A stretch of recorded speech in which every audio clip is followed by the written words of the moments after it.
welcome back to the Velvet Underworld channels. And after this video, I would really like to know your thoughts about these stories.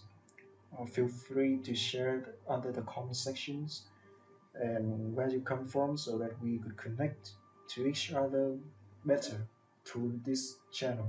Thank you. The phone call came at 3 a.m., and Mara Velez knew before she answered that someone was dead. In Sao Paulo's suffocating heat, death didn't knock politely. It crashed through your door wearing expensive shoes and speaking perfect English. The voice on the line was cold, corporate, American. Miss Velez, your sister is gone. Your father requires your presence in New York. Immediately. Mara had never met her sister, had never been acknowledged by her father, had spent 24 years being nothing, no one, invisible. But blood, it seemed, had a price. And when the powerful needed a replacement, even ghosts could be summoned back to life. They wanted her for something. And in her world, when rich men wanted something from poor women, it was never, ever good. If you want to know whether Mara survives what comes next, whether she escapes or burns it all down, stay with me until the end. Hit that like button and drop a comment telling me what city you're watching from. I want to see how far this story travels. The favela didn't sleep.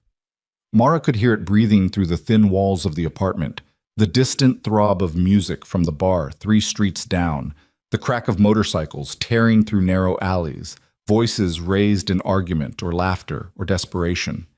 Sao Paulo's heat pressed down like a hand over her mouth, thick and relentless even at this hour, turning the small room into an airless box. She sat on the edge of her mother's bed, watching the shallow rise and fall of Elena Velez's chest.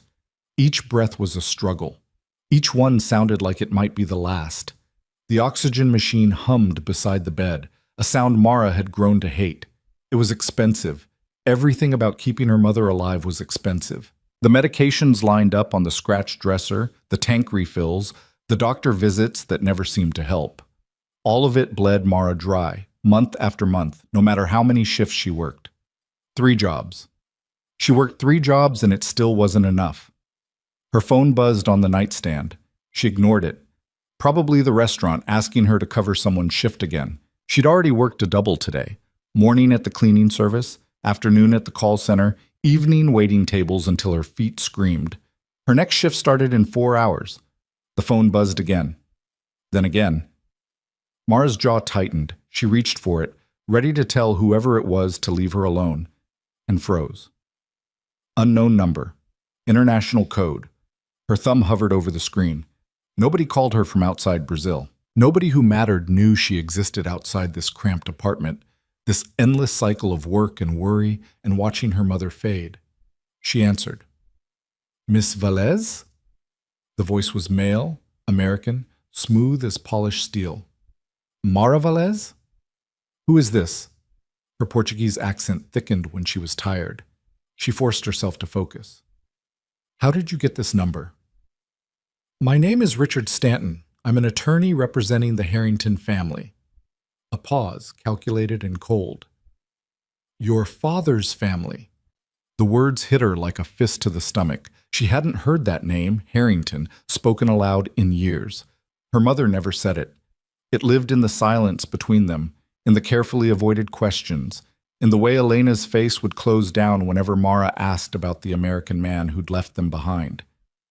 I don't have a father, Mara said quietly. Her hand was shaking. She pressed the phone harder against her ear. Not one that counts. Nevertheless, Stanton's voice didn't change, didn't soften. I'm calling to inform you of a death in the family. Your half-sister, Victoria Harrington, passed away 3 days ago. The funeral is scheduled for this weekend in New York. Victoria. Mara had seen her once, years ago, in a magazine Elena had hidden in a drawer. A glossy photograph of a girl in a white dress at some charity gala, blonde and perfect and untouchable. The daughter James Harrington had kept. The one he'd chosen. I'm sorry for your loss, Mara said automatically, though she felt nothing. How could she mourn someone she'd never known? But I don't understand why you're calling me. Your presence is required at the estate, Stanton said. There are matters that need to be discussed in person. Arrangements have been made for your travel. A car will collect you tomorrow morning at 8. Wait, what? Number 1, I can't just leave. I have work. I have. Your mother's medical expenses will be covered during your absence, Stanton interrupted smoothly. In-home care, medications, everything she needs. Consider it a gesture of goodwill from the family. Mara's breath caught. She looked at her mother, at the bruised hollows beneath Elena's eyes, at the way her collarbones pressed sharp against papery skin.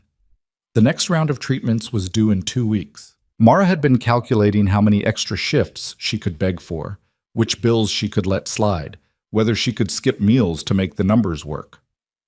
Why? The word came out raw. Why now? He never cared before, never sent money, never called, never... Mr. Harrington will explain everything when you arrive. Stanton's tone made it clear the conversation was ending. The car will be there at 8. I suggest you be ready. The line went dead. Mara sat frozen, phone still pressed to her ear, while her mother's labored breathing filled the silence. She didn't sleep. By the time dawn leaked gray light through the window, Mara had made and discarded 100 plans. Run, refuse, pretend she'd never gotten the call. But every thought circled back to the same truth. They knew where she was. They'd found her number, her address, probably knew every detail of her desperate, grinding life. And they were offering help. Help she desperately needed. At 7:30, she pulled on her least-worn dress. Dark blue, simple, bought secondhand 3 years ago for a job interview she hadn't gotten. She brushed her dark hair until it lay smooth down her back, applied the bare minimum of makeup to hide how exhausted she was. Her mother was still sleeping or unconscious. It was hard to tell the difference anymore. Mara pressed a kiss to her forehead, the skin hot and papery beneath her lips. I'll be back soon, she whispered. I promise. The car arrived exactly at 8. It was black and enormous, the kind of vehicle Mara had only seen in movies. The driver who emerged was built like a wall, wearing a dark suit despite the climbing heat. He didn't speak, just opened the rear door and waited. Mara climbed in, pulse hammering. The interior was all leather and cold air conditioning, so different from the stifling apartment that it felt like stepping into another world. The driver closed her door with a solid thunk that sounded like a vault ceiling. They drove through morning traffic toward the airport in silence. Mara watched Sao Paulo slide past the tinted windows, the favela giving way to commercial districts, then to the sleek high-rises of the wealthy. Two worlds existing side by side, never touching. She'd never been on a plane before. The realization hit her as they pulled up to a private terminal, far from the chaos of the main airport. The driver led her through security that waved them past without question, down a hallway that opened onto the tarmac where a small jet waited. Miss Valles? A flight attendant materialized, young and perfectly groomed. Welcome aboard. We'll be departing shortly. Mara climbed the stairs on numb legs. The cabin was intimate, luxurious in a way that made her skin crawl. Cream leather seats, polished wood accents, the kind of casual wealth that didn't announce itself because it didn't have to. She took a seat near the window and buckled herself in with shaking hands. The flight attendant brought her water in a crystal glass. It's about 10 hours to New York, she said with a professional smile. Please let me know if you need anything. What Mara needed was answers, explanations, some sense of what she was walking into. Instead, she got altitude and silence. She watched Brazil disappear beneath clouds, watched the ocean spread blue and endless below, tried not to think about what waited on the other end of this flight. The father who'd abandoned her, the family that had pretended she didn't exist, the sister, half-sister, who was dead. What did they want from her? Why now, after all these years of nothing? The questions chased each other in circles until exhaustion finally dragged her under into uneasy sleep. Mara woke to the attendant's gentle touch on her shoulder. We'll be landing in 20 minutes, Miss Velez. She straightened, disoriented, and looked out the window. The sun was setting, painting the sky in shades of amber and rust. Below, a sprawling city came into focus. Manhattan's distinctive skyline, the geometric precision of streets and buildings, the veins of bridges spanning dark water. New York. Her stomach knotted. The landing was smooth. Another car waited on the tarmac, this one even larger than the first. A different driver, same silent efficiency. He loaded the small bag she'd brought, her only bag, containing 2 changes of clothes and her mother's photograph, and held the door open. They drove into the city as night fell, skyscrapers rising like tombstones against the darkening sky. The traffic was insane, a symphony of horns and brake lights, so different from Sao Paulo's chaos but equally overwhelming. Mara pressed her face to the window, watching crowds of people moving with purpose, none of them aware that a girl from the favela was passing through their world. The buildings grew taller, more imposing. Then abruptly they broke free of the density, crossing a bridge into what the driver called Westchester County. Here the houses had space around them, set back from manicured lawns behind iron gates. Old money, real money. The car turned onto a private road that wound through trees, their branches forming a canopy overhead. Then the house appeared. It wasn't a house. It was an estate. Gray stone, 3 stories tall, with wings extending to either side of a central structure that looked like it had been transplanted from some European castle. Lights glowed in tall windows. Formal gardens stretched into darkness on either side. This was where her father lived, where Victoria had grown up. This was the life Mara could have had if James Harrington had chosen to acknowledge her existence. The car stopped at the front entrance. The driver opened her door. "Miss Velez, they're expecting you inside." Mara stepped out onto gravel that crunched beneath her worn shoes. The air here was different, cooler, cleaner, scented with something floral she couldn't name. The front door opened before she reached it, revealing a woman in her 50s wearing a severe black dress. "Miss Velez, I'm Mrs. Chen, the house manager. Please, follow me." The interior was exactly what Mara had feared. All dark wood and oil paintings, thick carpets that swallowed sound, the kind of accumulated wealth that came from generations of having more than enough. Mrs. Chen led her through a hallway lined with family portraits, faces Mara didn't recognize staring down with bland superiority. They stopped before a set of double doors. Mrs. Chen knocked once, then pushed them open. "Miss Mara Valles," she announced. The room beyond was a study or library, shelves of leather-bound books rising to a high ceiling.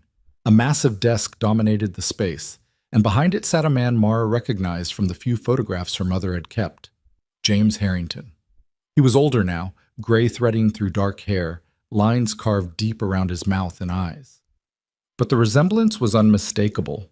She had his nose, his stubborn chin. Looking at him was like seeing a ghost of her own future. He stood as she entered. Beside him was a woman, blonde, elegant, frozen-faced, with grief or Botox or both. Victoria's mother, Mara's father's wife. And there was one other person in the room, a younger man, maybe early 30s, leaning against the bookshelf with his arms crossed. He had sharp features, dark eyes that tracked Mara's entrance with predatory focus. Richard Stanton stepped forward from the corner. "Miss Valles, thank you for coming. May I introduce James Harrington, Mrs. Catherine Harrington?" "And I know who I am," James interrupted. His voice was deep, commanding, the kind of voice used to being obeyed. His eyes locked on Mara's face, and something complicated moved through his expression. "Mara, you look like your mother." "Don't." The word came out harder than Mara intended. She was so tired, strung out on travel and confusion and dread. "Don't talk about her like you have any right. You left us. You left her to raise me alone in poverty while you—" She gestured at the room, at everything it represented. "While you lived like this." Catherine made a small, offended sound. James's jaw tightened. "You have every right to be angry," he said carefully. "I won't pretend otherwise, but we don't have time for that conversation right now. There are urgent matters that require your cooperation." "My cooperation?" Mara laughed, the sound bitter. "Is that what you call flying me here without explanation?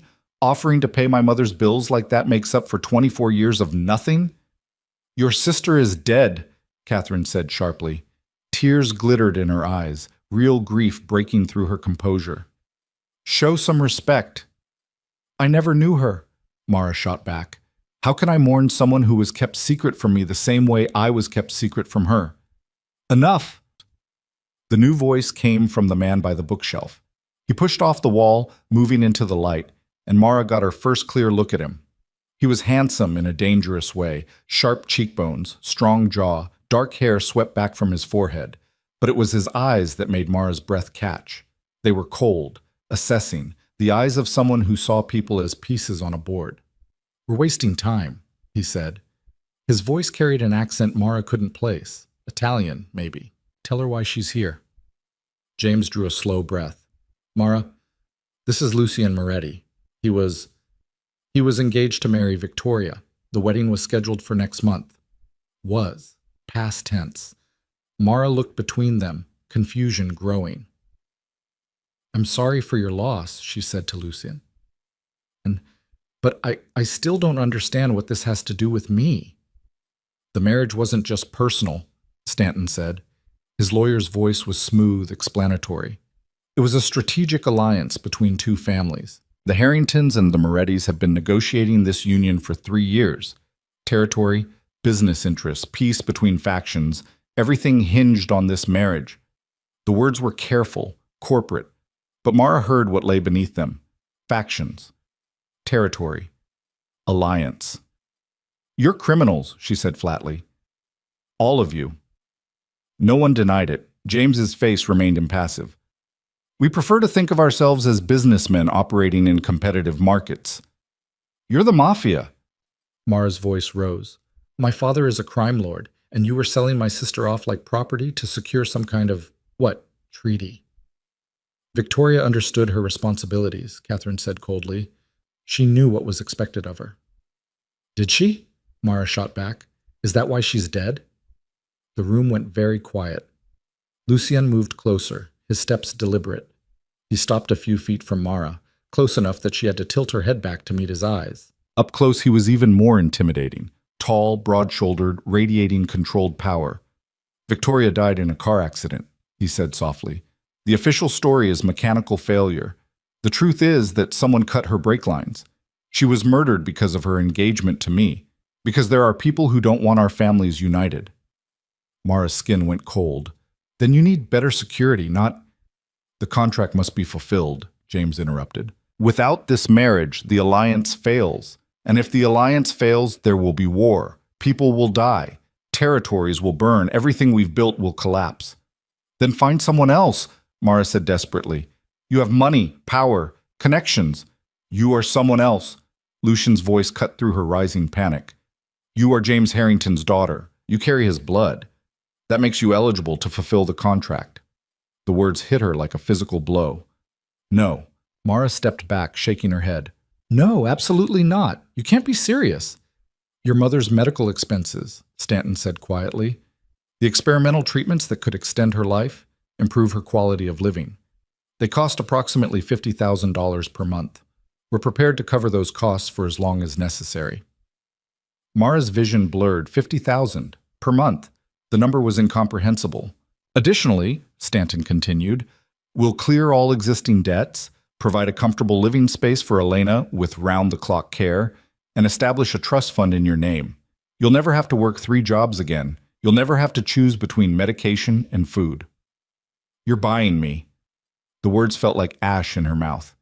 You're trying to buy me like you bought Victoria.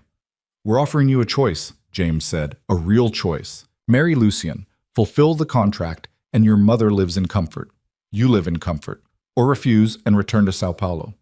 We won't stop you. But we also won't help you.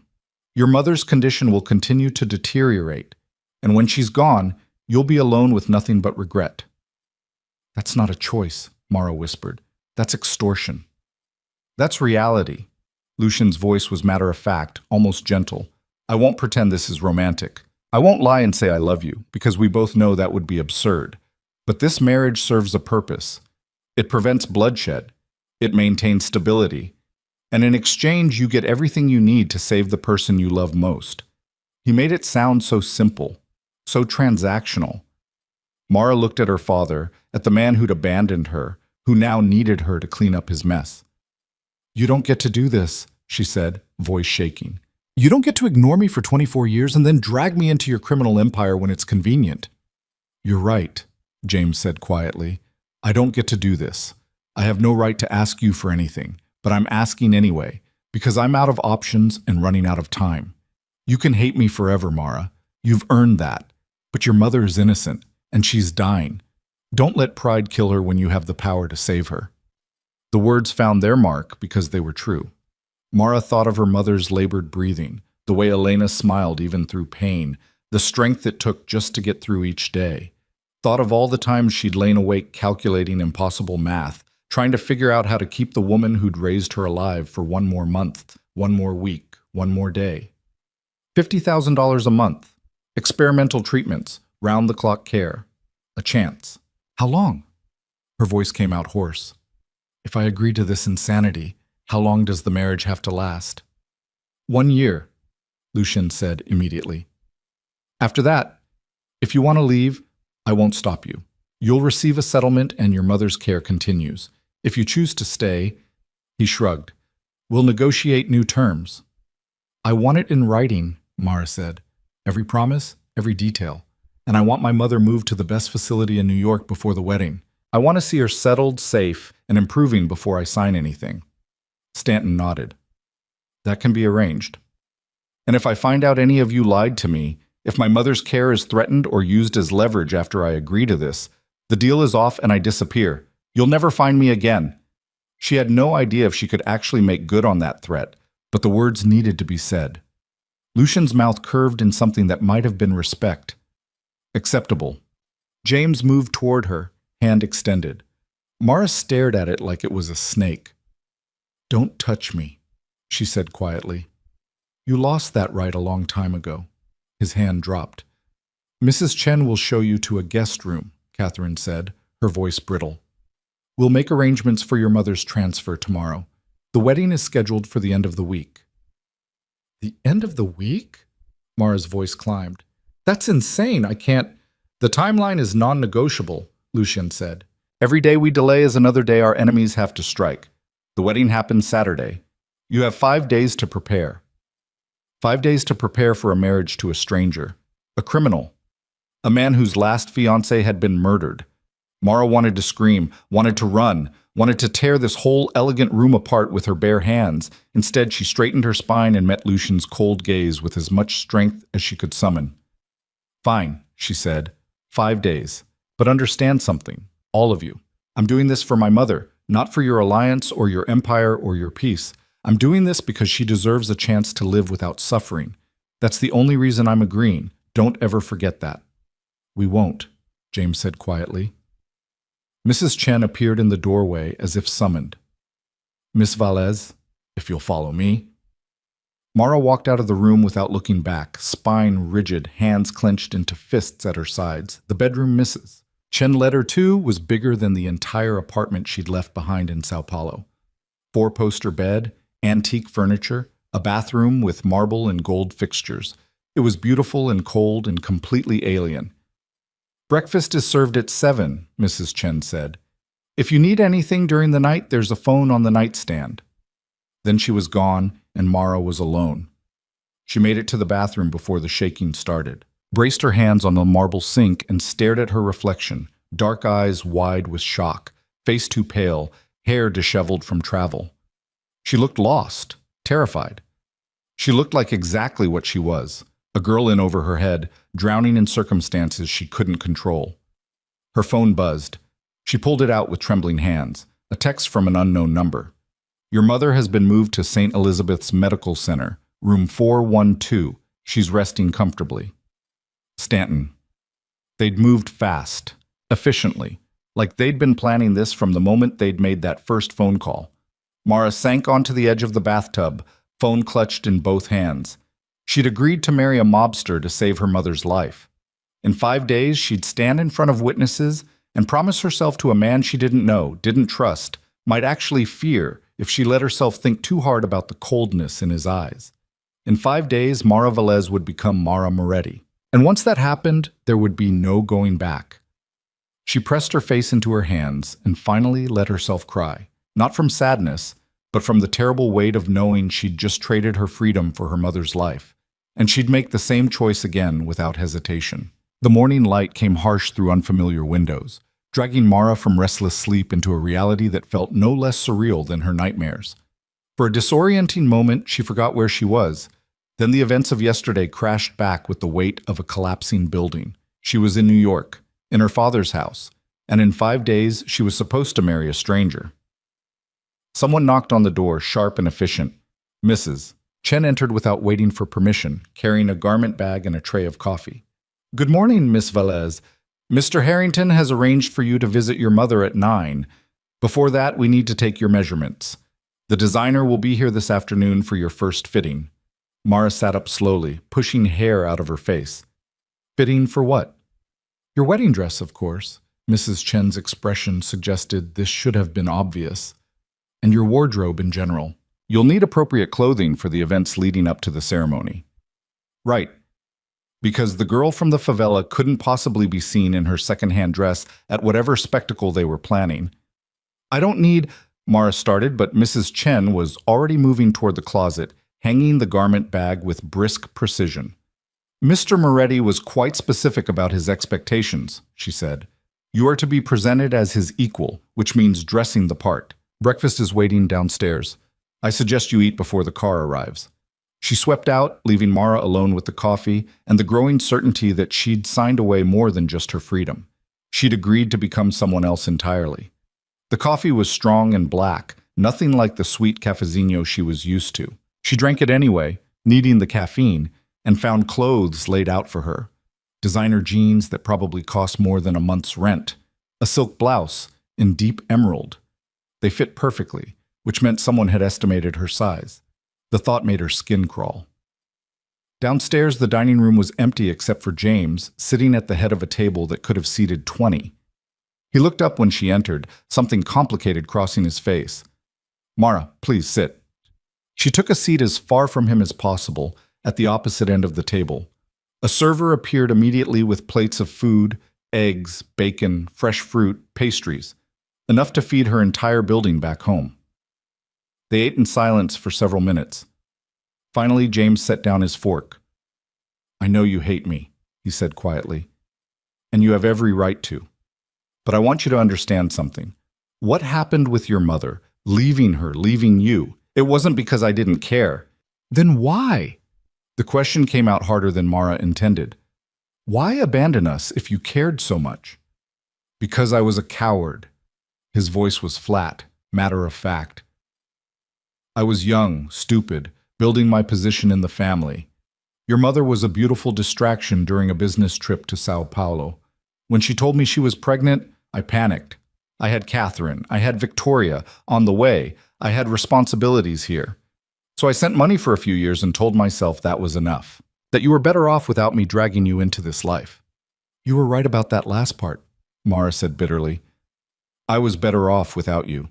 My mother raised me to be honest, to work hard, to survive without depending on anyone. Everything good about me came from her. You gave me nothing but your DNA. James flinched but didn't argue. Elena was remarkable, is remarkable. I'm glad she's getting the care she needs. Don't. Mara's hand tightened on her fork. Don't pretend this is about kindness. You're using her to control me, the same way you're using this whole situation. Nothing about this is generous. It's manipulation. You're not wrong. He met her eyes directly. But that doesn't make the care any less real or any less necessary. Whatever my motivations, your mother will live better and longer because of this arrangement. That matters, doesn't it? It did. That was the hell of it. The car arrived at 8:45, another sleek black vehicle with another silent driver. Mara climbed in, jaw tight with anxiety. St. Elizabeth's Medical Center was in Manhattan, a gleaming tower of glass and steel that screamed money. The kind of place Mara had never imagined her mother could access. A doctor met her in the lobby. Dr. Sarah Chen, young and professional, with kind eyes behind wire-rimmed glasses. Miss Velez, your mother was transferred late last night. She's responded well to the initial treatments. We've already started her on a new medication protocol that should help with the respiratory issues. Already? Mara's voice caught. But it's only been 12 hours. Mr. Harrington was very clear about the urgency, Dr. Chen said gently. We've assembled a team of specialists. Your mother is receiving the best possible care. They rode the elevator to the 4th floor. The hallway was quiet, carpeted, nothing like the crowded public hospital where Mara had spent so many desperate hours. Dr. Chen stopped outside room 412. She's awake, she said. But please keep the visit brief. She needs rest. Mara pushed open the door with shaking hands. The room was private, spacious, filled with late morning light. Medical equipment beeped softly in the background, but it was all state-of-the-art, gleaming and new. And in the bed, propped up against pristine white pillows, was Elena Velez. She looked better, not healthy. The illness had carved too deep for that, but better. Her eyes were clearer, her breathing easier. When she saw Mara, her face transformed with joy. Minha filha, she whispered. My daughter. Mara crossed the room in 3 strides and fell to her knees beside the bed, grabbing her mother's hand. Elena's fingers were thin and cool, but they squeezed back with surprising strength. Mamãe, how do you feel? Like I'm dreaming. Elena's Portuguese was soft, wondering. They told me I'm in New York, that I'll be staying here for treatment. I don't understand, Mara. How is this possible? Mara's throat closed. She couldn't tell her mother the truth, couldn't explain that she'd agreed to marry a criminal to pay for this room, these doctors, this chance. Elena would never forgive herself. I found help, she said carefully. Someone who can make sure you get the care you need. Who? Elena's eyes sharpened despite her weakness. Mara, what did you do? What I had to. Mara pressed a kiss to her mother's knuckles. Don't worry about it. Just focus on getting stronger, okay? Let the doctors help you. You're not telling me something. Elena shifted in the bed, trying to sit up straighter. I know that look. What aren't you saying? Before Mara could answer, the door opened. James Harrington stepped inside. The color drained from Elena's face. Her hand tightened convulsively around Mara's. No, she breathed. No, James. Why are you here? Hello, Elena. His voice was careful, controlled. You're looking well. Get out! Elena's voice gained strength, years of buried anger surging to the surface. You have no right to be here. No right to see her, to see me. Mamãe, please. Mara gripped her mother's hand, desperate to calm her before she triggered another attack. It's okay, I'm handling this. He called you, didn't he? Elena's eyes were fierce despite the tears gathering in them. After all these years of silence, he called you because he needed something. What does he want, Mara? What did he take from you? He didn't take anything, Mara lied. The words felt like broken glass in her throat. He's helping us, that's all. Nothing with James is ever that simple. Elena looked at him, and the hatred in her gaze was scalding. You left us with nothing. You promised you'd come back, that you'd help raise her, and then you disappeared. Do you know what that did to her? Growing up wondering why her father didn't want her? I know, James said quietly, and I'm sorry. I've been sorry for 24 years, but I can't undo the past, Elena. All I can do is try to help now. Help? Elena laughed, the sound bitter and wet. You're helping yourself. That's all you've ever done. So what is it? What do you need from my daughter that's worth buying your way back into our lives? The silence stretched too long. Mara watched her mother's face change as understanding dawned, watched horror replace anger. No, Elena whispered. Tell me you didn't. Tell me you're not dragging her into your world. It's my choice, Mara said firmly. My decision, Mamãe, not his. What did you do? Elena grabbed Mara's wrist, her grip surprisingly strong. What did you agree to? Elena, you need to stay calm, James said, moving closer. The doctors said... I don't care what the doctors said. Elena's voice rose, sharp with panic. Mara, answer me. What did you promise him? Mara couldn't lie to her mother's face. Not about this. His daughter died, she said slowly. My half-sister. She was engaged to be married, some kind of alliance between families. The agreement still needs to be fulfilled, so I'm going to fulfill it. The beeping of the monitors accelerated. Elena's breathing turned ragged. You're marrying someone for him. It wasn't a question. Elena's eyes filled with tears that spilled over, tracking down her thin cheeks. You're selling yourself to save me. I'm making a choice to help you, Mara corrected gently. There's a difference. No. Elena was crying openly now, shaking her head. No, minha filha, you can't do this. I won't let you sacrifice your life for mine. I'm old. I'm sick. I'm dying anyway. Don't say that. Mara's own tears started, hot and fierce. You're not dying, not anymore.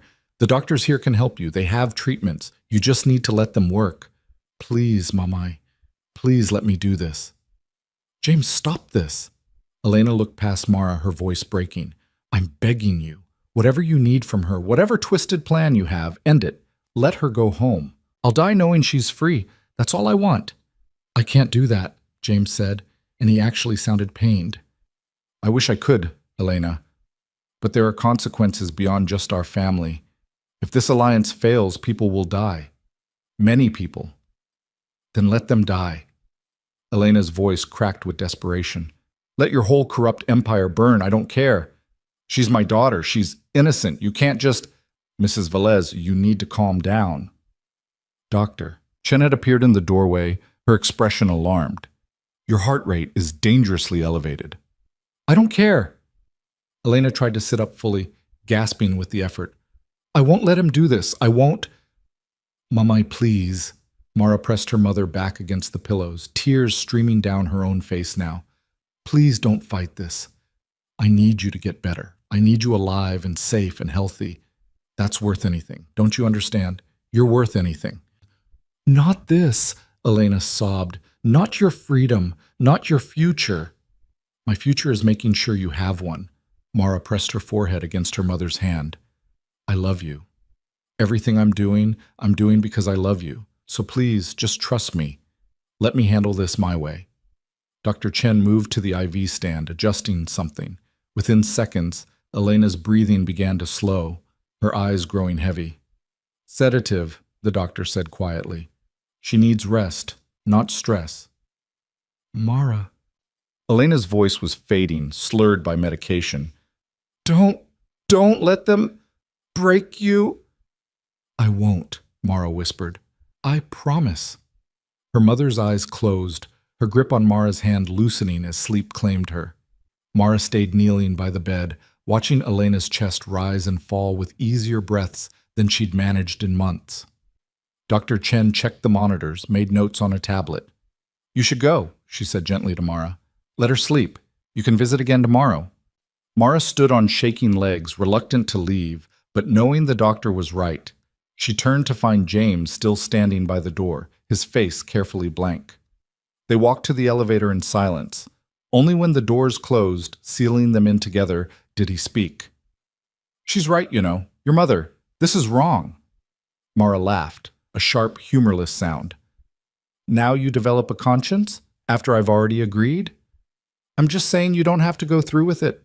We'll still take care of Elena. I'll make sure of that. But you could walk away, Mara. Get on a plane, go back to your life. And then what? She rounded on him. You think Lucien Moretti will just shrug and let it go? You think the people who killed Victoria won't come after me next? I'm not stupid, James. The moment I stepped on that plane, the moment I heard about this arrangement, I became part of this whether I wanted to or not. Walking away doesn't make me safe. It just makes me an enemy. He was quiet for a moment. You're smarter than I gave you credit for. I had to be, Mara said bitterly. I didn't have money or power or family connections, just my brain and my survival instinct. So don't insult me by pretending I have a choice I don't actually have. The elevator opened onto the lobby. The same black car waited outside. Where to now? Mara asked as they settled into the back seat. More indoctrination into my new life? Actually, Lucien wants to see you. He's sending a car to pick you up at noon. Mara's stomach dropped. Why? He didn't say, but I'd suggest not keeping him waiting. Lucien Moretti is many things, but patient isn't one of them. They drove back to the estate in silence. Mara went to her room and found it transformed. The closet now full of expensive clothes in her size, the dresser topped with designer makeup and perfume. Someone had unpacked her small bag and tucked it away somewhere, erasing the last physical evidence of her old life. She had just enough time to change into a simple black dress, one of many now hanging in the closet, before Mrs. Chen knocked to tell her the car had arrived. This car was different, sleeker, more aggressive, with windows tinted so dark they looked like mirrors. The driver who opened her door was younger than the others, with a scar cutting through his left eyebrow and eyes that tracked her every movement. Miss Velez, Mr. Moretti is waiting. The drive took them deeper into the city, into neighborhoods that grew progressively more industrial. They finally stopped in front of what looked like an old warehouse, brick and steel with narrow windows. Not the kind of place Mara had expected.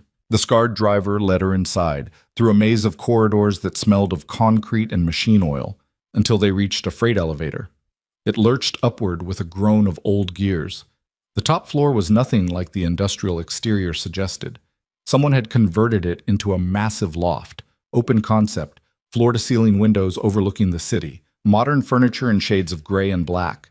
Expensive art hung on exposed brick walls. And standing by the windows, back to the door, was Lucien Moretti. He turned when she entered, and Mara's breath caught despite herself.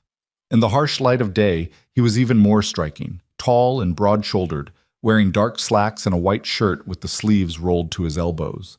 His dark hair was slightly disheveled, like he'd been running his hands through it. Mara. He dismissed the driver with a gesture, waiting until the elevator doors closed before speaking again. Thank you for coming. Did I have a choice? No.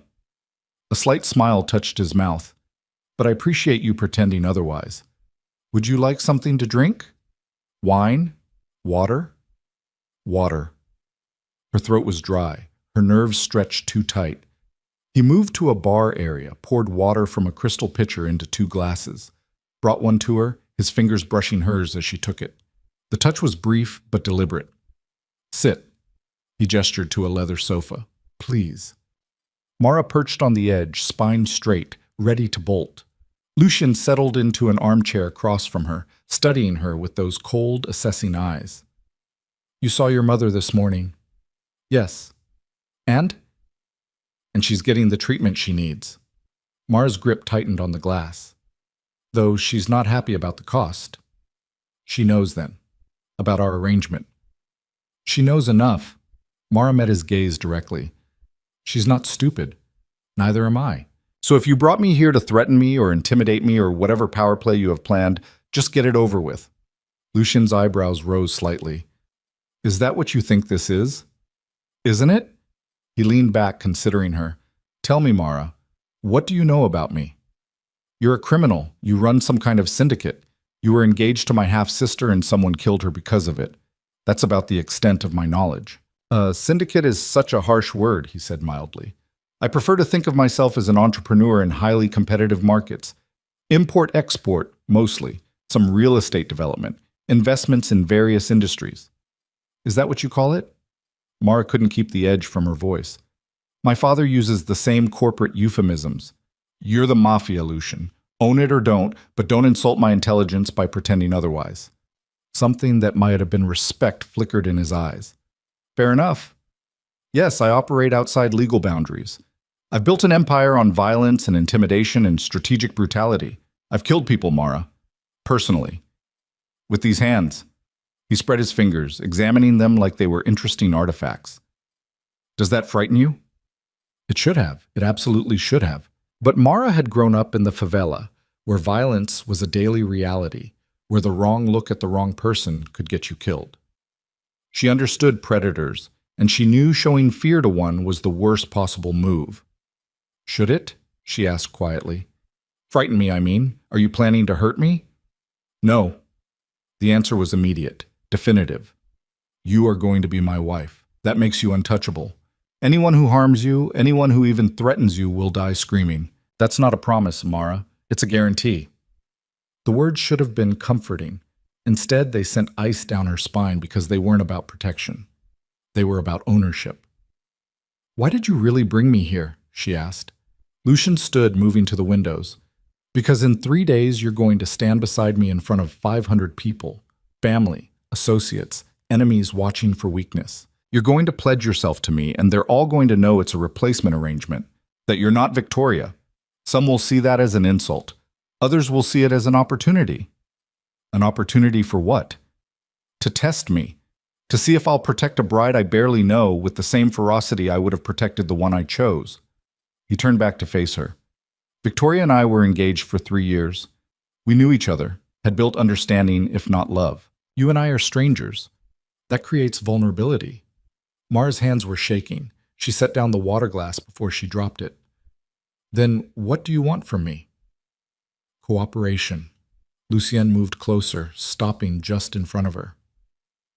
I need you to stand beside me at that altar and look like you want to be there. Not happy, necessarily, No one would believe that, but willing, chosen, mine by more than just contract. I can't fake emotions I don't feel. I'm not asking you to fake anything.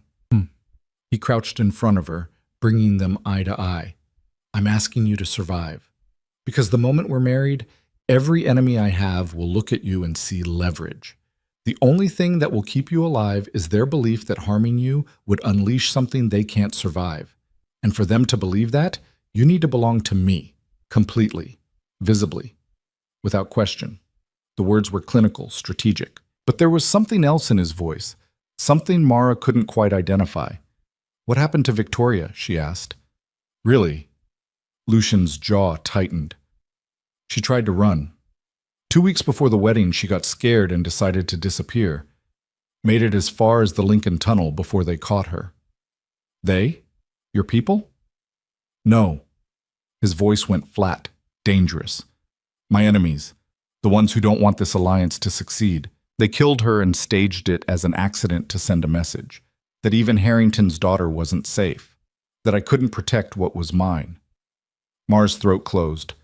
And you think they'll come after me too? I know they will. Lucian stood, offering her his hand, which is why I'm going to teach you how to survive in my world, how to spot threats, how to move through crowds, how to know who to trust. You have 3 days. I suggest you pay attention. She looked at his outstretched hand, broad palm, long fingers, the hands that had killed people, hands that were now offering her the closest thing to protection she was likely to get in this nightmare. Mara took his hand and let him pull her to her feet. Good, Lucian said. Now, let's start with the basics. Who in your father's household can you trust? No one. Wrong. He moved to a desk, pulled out a folder. Mrs. Chen has worked for the Harringtons for 30 years. She's loyal to the family, which now includes you. The head of security, Marcus Reeves, is on James's payroll, but he's practical. He'll protect you because it serves his interests. The driver who brought you here, Anton, is my man. He'll be assigned to you full-time after the wedding. He spread photographs across the desk, faces Mara didn't recognize. These are the primary threats. Dmitry Volkov runs the Russian operations in Brooklyn. He's the most likely candidate for ordering Victoria's death. Careful, methodical, no conscience. His daughter Irina will be at the wedding. She'll smile and congratulate you and fantasize about putting a bullet in your skull. He pointed to another photo. Carlos Mendoza, Colombian cartel representative. He wanted Victoria for himself, saw the Moretti-Harrington alliance as a threat to his territory. He'll be watching you, looking for weaknesses. More photographs. More enemies. More people who wanted her dead for crimes she hadn't committed, alliances she'd never chosen.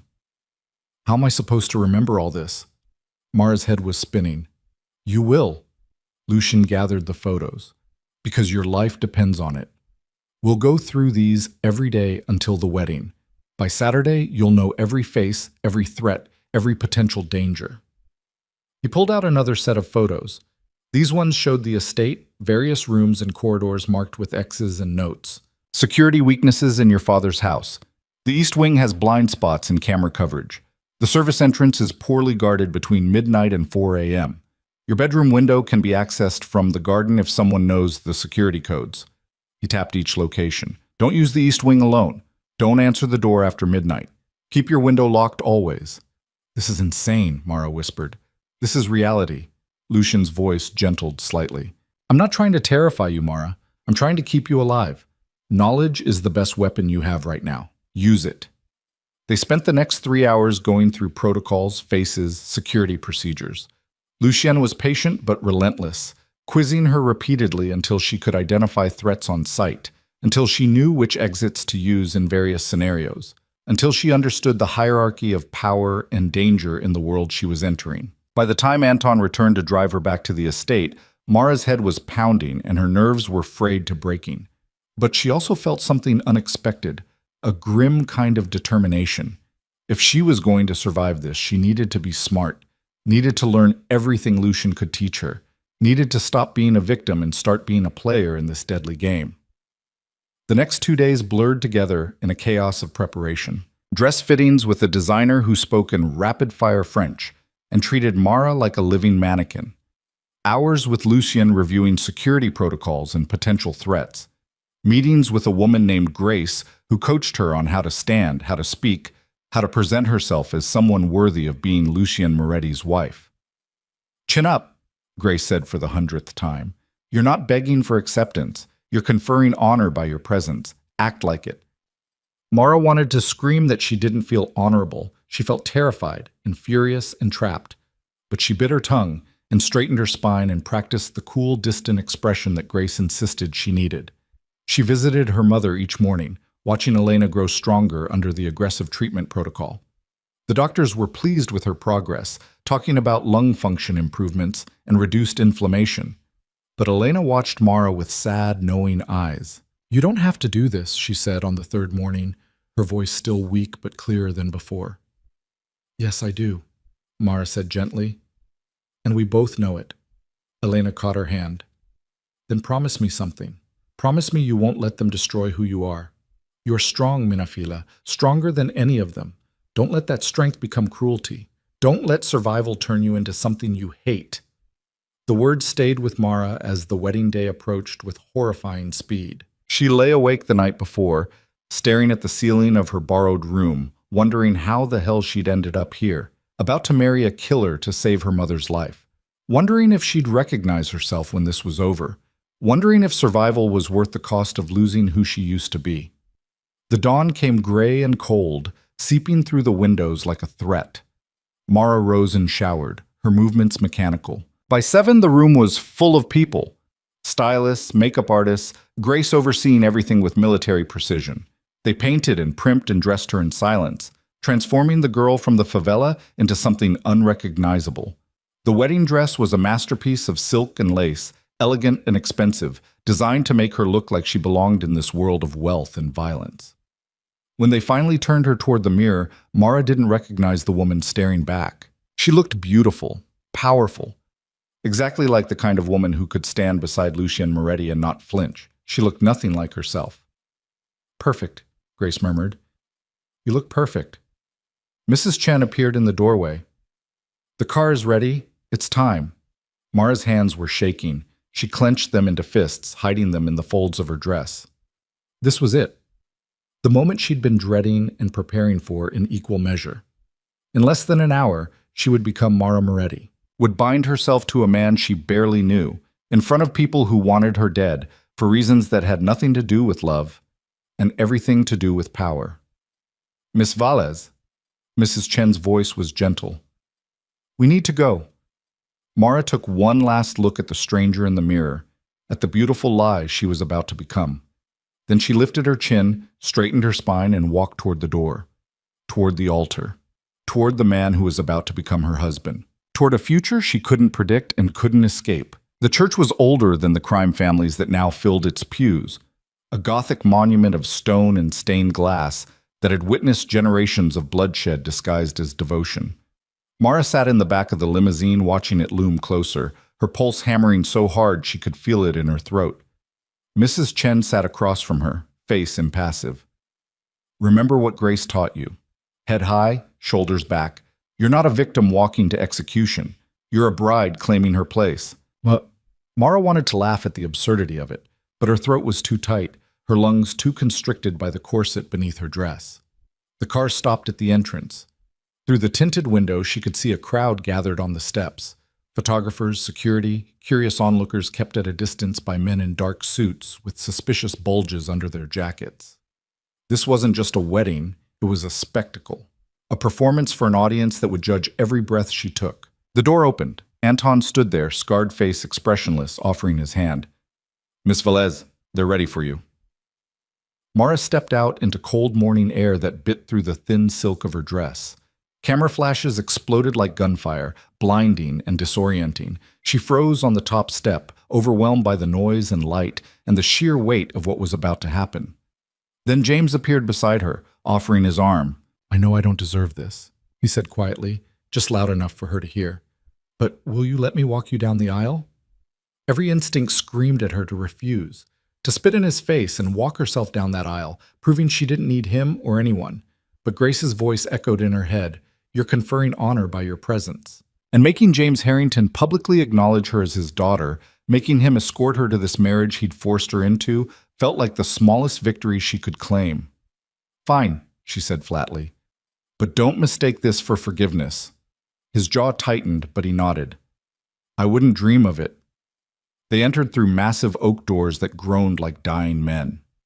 The interior was cavernous, lit by thousands of candles that turned the space into something both beautiful and ominous. The pews were packed with people in expensive clothes, faces she'd studied in photographs, enemies and allies sitting side by side in forced civility. Everyone turned to look at her. The weight of their stares was physical, pressing down on her shoulders, her chest, making it hard to breathe. Mara could feel their assessment, their judgment, their speculation. Who was this girl from nowhere? What made her worthy to replace Victoria Harrington? How long before she cracked under pressure? She lifted her chin and met their gazes with all the defiance she could summon. The organ swelled into the wedding march, and James began walking her down the aisle. Each step felt endless. Mara kept her eyes fixed forward, toward the altar where Lucien waited. He stood perfectly still, wearing a black suit that looked like it cost more than her mother's hospital stay. Dark hair swept back from his face. His expression was unreadable, those cold eyes tracking her approach with predatory focus. She recognized faces as she passed. Dmitry Volkov sitting with military posture, his daughter Irina beside him in ice blue silk, blonde and beautiful, and watching Mara with undisguised contempt. Carlos Mendoza 3 rows back, his handsome face arranged in a pleasant smile that didn't reach his calculating eyes. Others she'd memorized from Lucien's photos, crime lords and syndicate leaders, all gathered to witness this alliance, all waiting to see if she'd stumble. She didn't. James delivered her to the altar and stepped back without a word. Mara stood alone for a heartbeat before Lucien moved closer, offering his hand. She took it, his grip warm and steady, and let him guide her up the steps to where the priest waited. Father Michael was old, his face mapped with wrinkles, his eyes kind but knowing.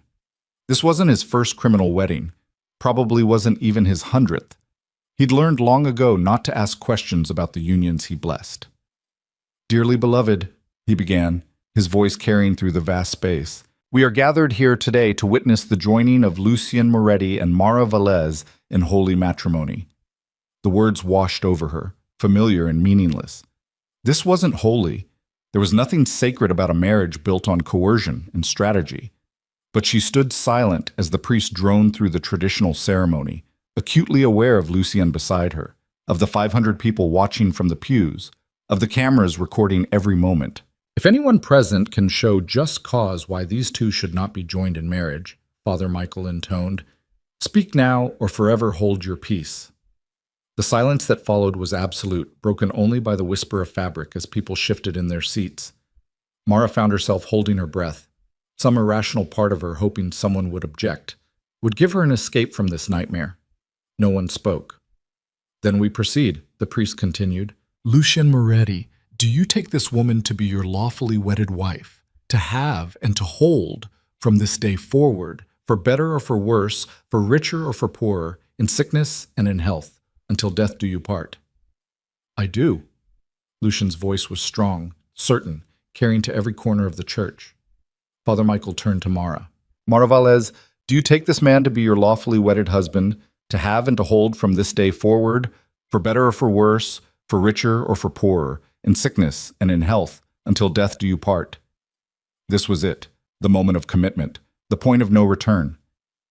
Mara looked at Lucien, really looked at him, searching for something. She didn't even know what. Kindness? Regret? Some sign that this was as wrong for him as it was for her? His expression remained impassive, but his thumb moved slightly against her palm, a tiny gesture of what might have been reassurance or warning. She thought of her mother, breathing easily in a clean hospital bed, thought of the experimental treatments, the specialists, the chance at real recovery, thought of the alternative, watching Elena suffocate slowly while Mara worked herself to death trying to buy one more day. I do, she said clearly, and felt the cage door slam shut. The priest smiled. Then by the power vested in me, I now pronounce you husband and wife. You may kiss the bride. Lucien turned to face her fully, his hands coming up to frame her face with surprising gentleness. He leaned down slowly, giving her time to pull away if she wanted. But there was nowhere to go, no escape, so Mara stood still and let him kiss her. His lips were warm, firm, tasting faintly of coffee and mint. The kiss was chaste, appropriate for the audience, but there was an undercurrent of possession in it that made Mara's stomach flip. When he pulled back, his eyes held a promise she couldn't decipher. "Ladies and gentlemen," Father Michael announced, "I present to you Mr. and Mrs. Lucien Moretti." Applause erupted through the church, polite and measured. Lucien tucked Mara's hand into the crook of his elbow and led her back down the aisle, past the faces she'd memorized, past enemies wearing friendly masks, past her father standing alone in the front pew, watching with something that might have been guilt or regret. The doors opened and they stepped out into chaos. Photographers surged forward despite the security line, cameras clicking in a frenzy. Questions were shouted in multiple languages. Lucien ignored them all, guiding Mara toward a waiting car. Not the limousine she'd arrived in, but a sleek black sedan with reinforced panels and bulletproof glass. Anton held the door open. "Sir, Mrs. Moretti, the reception venue is secure." Mrs. Moretti. The name landed like a stone in Mara's chest. They slid into the back seat and the door sealed them away from the noise. The car pulled out smoothly, security vehicles falling into formation around them. Mara watched the church recede through the rear window, watched the crowd scatter, watched her old life disappear with every meter they traveled. "You did well," Lucien said. His hand rested on her knee, warm through the silk. "I know that wasn't easy." Mara turned to face him. "Don't pretend you care about easy. You got what you wanted. A compliant bride who didn't make a scene." "Is that what you think I wanted?" Something flickered in his eyes. "Compliance? Isn't it?" He studied her for a long moment. "What I want is survival, for both of us. Everything else is negotiable." The reception was held at an estate even larger than James's, a sprawling compound with guards at every entrance and snipers on the roof that Lucien pointed out casually as they arrived. The ballroom was magnificent: crystal chandeliers, gold leaf molding, French doors opening onto manicured gardens. Tables had been arranged in a horseshoe around a central dance floor, each one draped in white linen and decorated with elaborate floral centerpieces. 500 people. 500 criminals and their families, all dressed in their finest, all smiling and offering congratulations while calculating how this marriage shifted the balance of power. Mara and Lucien entered to applause, were escorted to a head table on a raised platform. From here, Mara could see everything, every face, every gesture, every whispered conversation. It was strategic, she realized. Lucien wanted to observe his guests as much as they wanted to observe him. The first hour was a blur of toasts and speeches. James stood and offered words about family and alliance that made Mara want to throw her champagne glass at his head.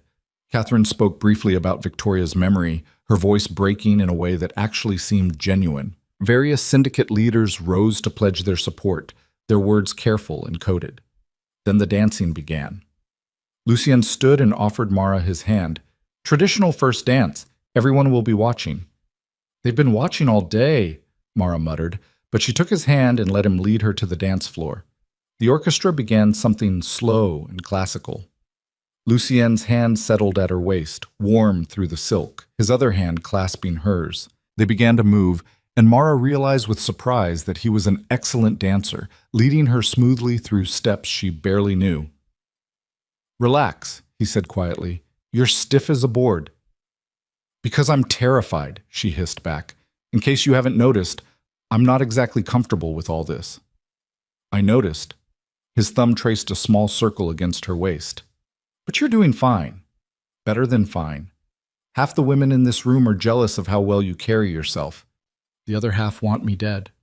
That too." He spun her gently. "Focus on me. Forget about them."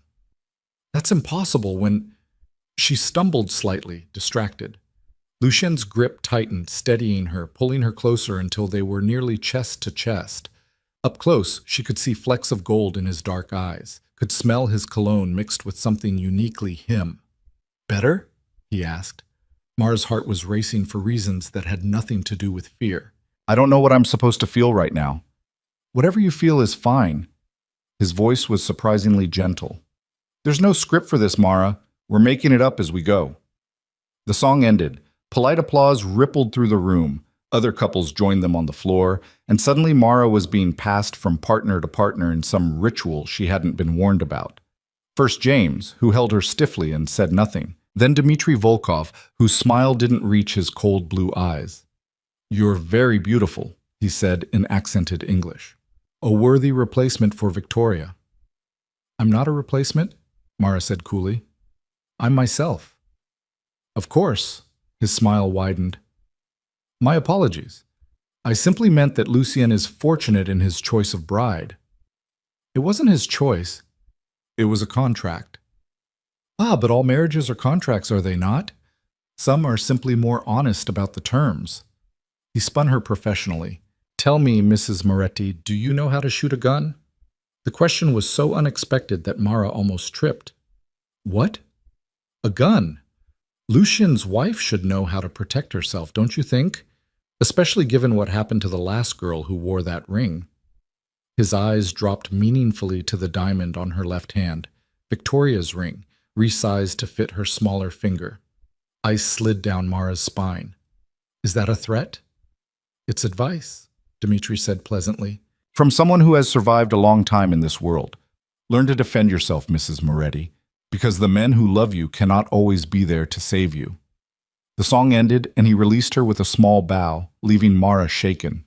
Before she could retreat back to the safety of the head table, another man appeared. Carlos Mendoza, handsome and dangerous in equal measure. "May I?" He didn't wait for permission, already pulling her into dance position. "I wanted to offer my personal congratulations. Lucien is a lucky man." Everyone keeps saying that. Mara tried to put distance between them, but he held her firmly. "I'm starting to wonder if anyone actually believes it." "I believe he's lucky you agreed to this arrangement rather than fighting it." Carlos's eyes were dark and assessing. "A woman with your spirit could have caused significant problems. Instead, you chose pragmatism. That's admirable." "I chose survival." "Same thing, in our world." He guided her through a turn. "Tell me, does Lucien treat you well? Behind closed doors, I mean." The personal question crossed a line. "That's none of your business."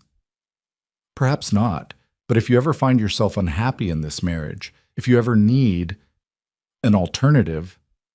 He leaned closer, his breath warm against her ear. "I would be happy to provide sanctuary." Mara pulled back sharply. "I don't need sanctuary, and I definitely don't need whatever you're offering." Carlos's smile turned cold. "No? Give it time, Mrs. Moretti. Lucien has many admirable qualities, but gentleness isn't among them. When he inevitably shows you his true nature, remember that you have options." The song ended mercifully. Mara turned to leave, but Carlos caught her wrist, his grip tight enough to bruise. "One more thing," he said softly. "Victoria tried to run. She thought she could escape this life, start over somewhere safe. They found her body in the Hudson 3 days later. Just something to keep in mind if you ever get similar ideas." He released her and walked away, disappearing into the crowd. Mara stood frozen on the dance floor, heart hammering, Carlos's words echoing in her head. Victoria's body in the Hudson. But Lucien had said she died in a car accident, that her brakes were cut. Which story was true? Or were both lies hiding something worse? "Mara." Lucien appeared at her elbow, his expression tight. "Are you all right? You look pale." "I need air," she managed. "Please." He didn't ask questions, just guided her through the French doors onto the garden terrace. The night air was cold but welcome, clearing some of the fog from her head. Mara gripped the stone balustrade, trying to steady herself. "What did Carlos say to you?" Lucien's voice was quiet but edged with steel. "He told me Victoria's body was found in the Hudson, but you said car accident. Which one of you is lying?" Lucien was silent for a long moment. When he spoke, his voice was carefully controlled. "Both stories are true, in a way. Victoria's car was forced off the road into the river. By the time we recovered her body, she'd been underwater for days. The official story, mechanical failure, was designed to avoid panic, to keep our enemies from knowing they'd successfully struck at us. So she was murdered." Mara turned to face him. "Just like you said." But you left out the part about the river. Would knowing that detail have changed your decision? I don't know. Mara's hands were shaking again. Maybe. Probably not. But I deserve the truth, Lucien. If I'm risking my life for this alliance, I deserve to know exactly what I'm up against. You're right. He moved closer, his presence solid and warm in the cold night. I should have told you everything. I'm sorry. The apology surprised her. She hadn't expected contrition from a man like him. Carlos also offered me sanctuary, she said, watching Lucien's face. Said if I ever wanted to leave you, he'd help me disappear. Lucien's expression went cold, dangerous. Did he? Is he the one who killed Victoria? I don't know yet. Carlos, Dmitri, half a dozen others had motive. Until I know for certain I can't move against any of them without triggering the war this marriage is supposed to prevent. His jaw clenched. But I will find out who gave the order, and when I do, they'll wish they'd died in the womb. The viciousness in his voice should have frightened her. Instead, Mara felt a strange sort of relief. At least his rage was honest, unfiltered by the corporate euphemisms everyone else used. I'm sorry, she said quietly. About Victoria. I know you cared about her. I respected her, Lucien corrected. We had an understanding. It wasn't love, but it was partnership. And she didn't deserve to die because powerful men couldn't control their ambitions. He turned to look out over the gardens, his profile sharp against the lit windows behind them. Mara studied him, this man who was now her husband, this killer who'd shown her more honesty in 5 minutes than her own father had in 24 years. What happens now, she asked. After tonight? We maintain the facade. You move into my apartment, we're seen together publicly, we convince everyone that this marriage is real and stable. He glanced at her. And we survive long enough to figure out who wants us dead and eliminate the threat. Just like that. Just like that. A slight smile touched his mouth. Welcome to married life, Mrs. Moretti. A commotion inside drew their attention. Through the French doors, Mara could see people moving urgently, security personnel speaking into radios, guests standing and craning to see what was happening. Lucien's hand went to his waist, where Mara suddenly realized he was carrying a gun under his jacket. Stay behind me. They moved back inside together. Anton was pushing through the crowd toward them, his scarred face grim. Sir, we have a situation. Someone left a package at the entrance. Security opened it. He handed Lucien a phone showing a photograph. Mara caught a glimpse of the screen and felt bile rise in her throat. The package contained a bridal veil, white silk soaked in what looked like blood, and a note in stark black letters. 1 down, 1 to go. Lucien's face went cold as stone. He handed the phone back to Anton. Lockdown. No one leaves until we've identified everyone present. I want security footage from every entrance, every camera pulled and reviewed. Find out who delivered that package and where they went. Yes, sir. Anton moved away, already speaking into his radio. The room had gone quiet, guests whispering nervously as security personnel took positions at all exits. Lucien turned to address the crowd, his voice carrying easily over the murmurs. Ladies and gentlemen, there's been a minor security concern. As a precaution, we're asking everyone to remain here while we verify that all guests are accounted for. This should take no more than 30 minutes. Please, enjoy the food and drink. We apologize for the inconvenience. His tone was calm, authoritative, giving no indication of the threat that had just been delivered. But Mara could feel the tension radiating from him, could see the predatory alertness in his eyes as he scanned the crowd. Someone here had delivered that message. Someone in this room wanted her dead. James appeared at Lucien's elbow, his face tight. What the hell happened? Someone made their position clear. Lucien showed him the photograph. The question is who? Dmitri, James said immediately. It has to be. He's the only one bold enough to strike at a wedding, or smart enough to make it look like Dmitri while actually being someone else. Lucien pocketed his phone. We're not jumping to conclusions, not yet. My daughter just received a death threat, James said, voice rising. At her own wedding, we need to respond. We need to be smart, Lucien cut him off sharply. Overreacting is exactly what they want. It creates chaos, breaks the alliance, starts the war. I won't give them that satisfaction. Mara watched them argue, feeling strangely detached. Someone wanted her dead. The word should have terrified her, should have sent her into panic. But she'd grown up in the favela, where death was always one wrong step away.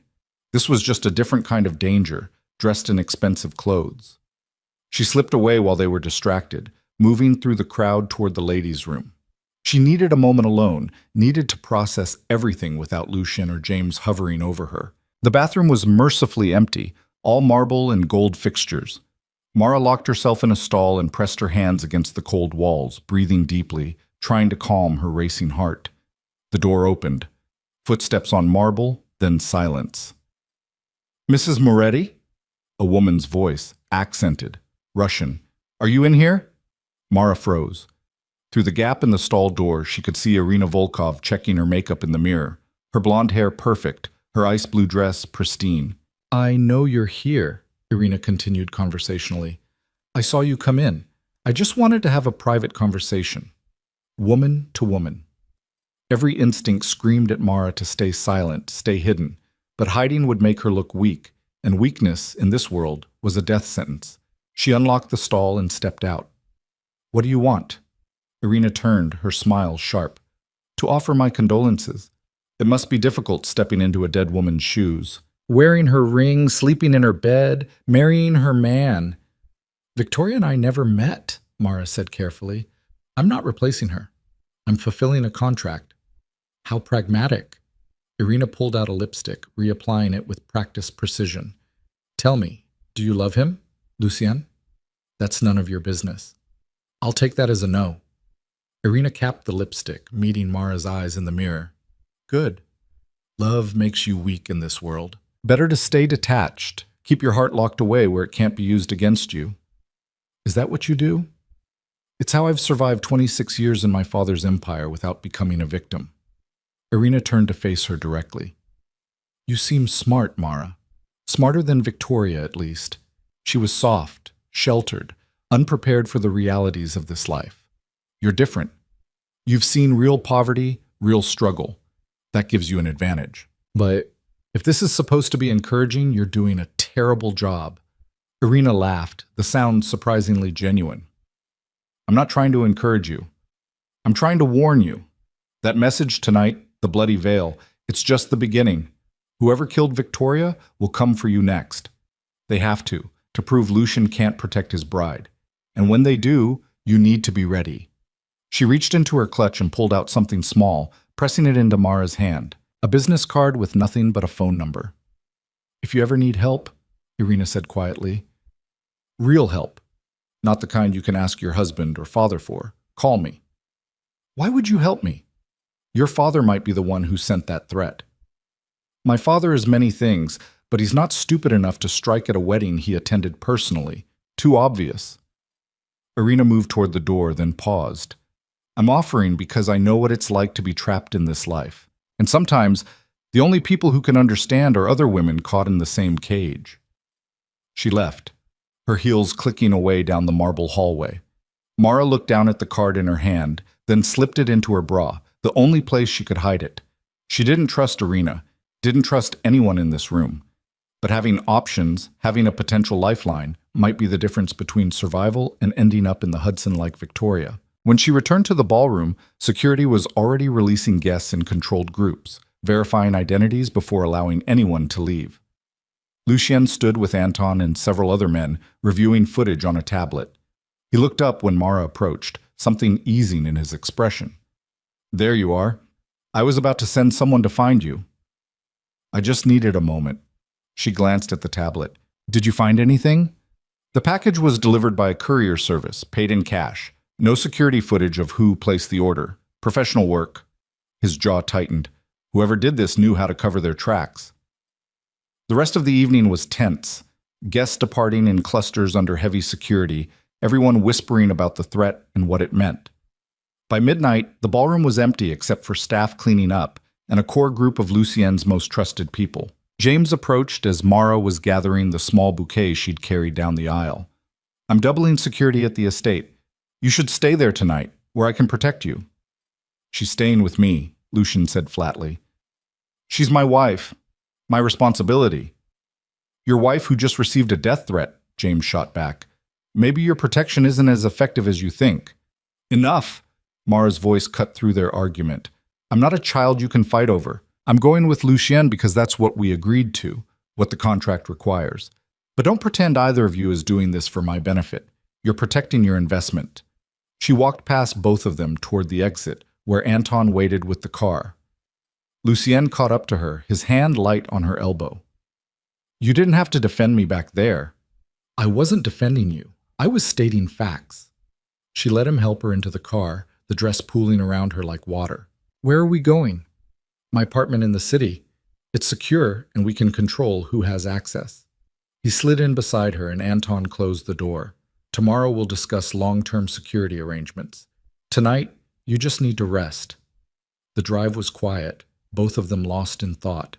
Mara watched the city lights blur past, thinking about bloody veils and death threats and a dead girl at the bottom of the Hudson, thinking about the card hidden against her heart and the woman who'd offered help with knowing eyes, thinking about the fact that she was now married to a man who killed people with his bare hands, and that might be the only thing keeping her alive.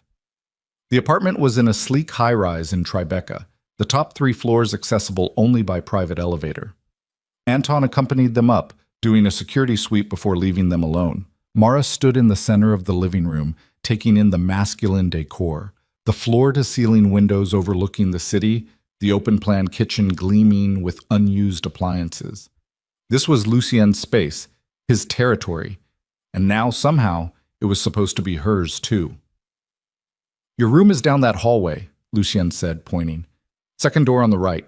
Your clothes have already been moved there, and there's a bathroom en suite. My room is at the opposite end of the apartment. We won't be sharing space unless you choose to. The clarification should have been reassuring. Instead, it just emphasized how transactional this all was. Thank you, Mara said quietly. There's food in the kitchen if you're hungry. The security code for the elevator is changed daily. I'll text it to you each morning. Don't open the door for anyone unless I've cleared them first. He loosened his tie, suddenly looking tired. I know this isn't what you wanted. The marriage, the threats, any of it, but I meant what I said earlier. I will keep you safe, Mara, whatever it takes. Even though I'm just a replacement? A contract fulfilled? Lucien crossed the space between them in 3 strides, stopping close enough that she had to tilt her head back to meet his eyes. You're not a replacement. You're your own person, with your own strength and your own value. Victoria was Victoria. You're Mara. Don't ever confuse the two. His intensity caught her off guard. Mara found herself unable to look away from his dark eyes, from the fierce conviction in his voice. I don't know how to do this, she admitted. How to be your wife, how to survive in your world. I'm terrified I'm going to make a mistake that gets me killed. Then we learn together. His hand came up, fingers gentle against her cheek. Because I've never had a wife I didn't choose, who doesn't want to be here, who challenges me at every turn. You think you're the only one out of your depth? The vulnerability in the admission surprised her. She'd thought of Lucien as invincible, untouchable, a predator who never showed weakness. But standing here in the dim light of his apartment, his guard finally down, he looked almost human, almost reachable. I should go to bed, Mara said softly, stepping back before she did something stupid like lean into his touch. It's been a very long day. Of course. Lucien let his hand drop. Sleep well, Mrs. Moretti. She walked down the hallway to her new room, closed the door, and finally let herself collapse against it. Her wedding day was over. She'd survived the ceremony, the reception, the dancing with enemies, the death threat. She'd survived becoming Mara Moretti. But as she looked around the beautiful, impersonal room that was supposed to be hers, as she thought about the bloody veil and Victoria's body in the Hudson and Irina's warning, Mara realized that survival was just the beginning. The real test was still coming, and she had no idea if she was strong enough to pass it. The hospital room was quiet, except for the steady beep of monitors and Elena's breathing, deeper and easier than it had been in months. Mara sat in the chair beside her mother's bed, watching dawn paint the sky outside in shades of rose and gold. She'd been there for 3 hours, unable to sleep after everything that had happened, needing the proof that her mother was still alive and safe. Elena stirred, eyes opening slowly. When she saw Mara, concern immediately creased her face. Minha filha, you should be resting. You look exhausted. I'm fine. Mara reached for her mother's hand, needing the contact. How are you feeling? Better every day. Elena's fingers squeezed gently. The doctors say I might be able to leave the hospital soon, move to a recovery facility. They're talking about weeks, not months. It's like a miracle.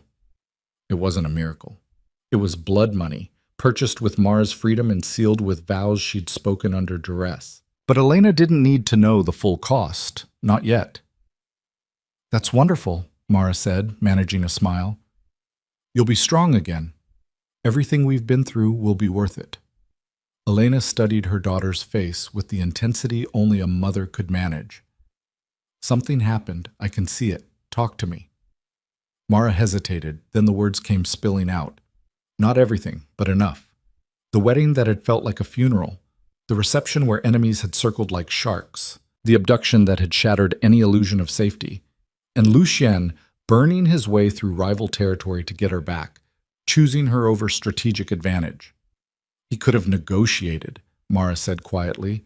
Could have used me as a bargaining chip, consolidated power, played it smart. Instead, he went to war, for me. I still don't understand why. Elena was silent for a long moment. Because you matter to him. Maybe he doesn't know it yet. Maybe he'd deny it if asked. But actions speak louder than words. He chose you, Mara. That means something. It means I'm valuable leverage. No. Elena's voice was firm despite her weakness. Leverage is something you protect until you can trade it away. What you're describing is something different.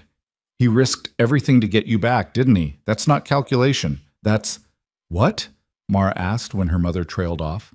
The beginning of something real, Elena said softly.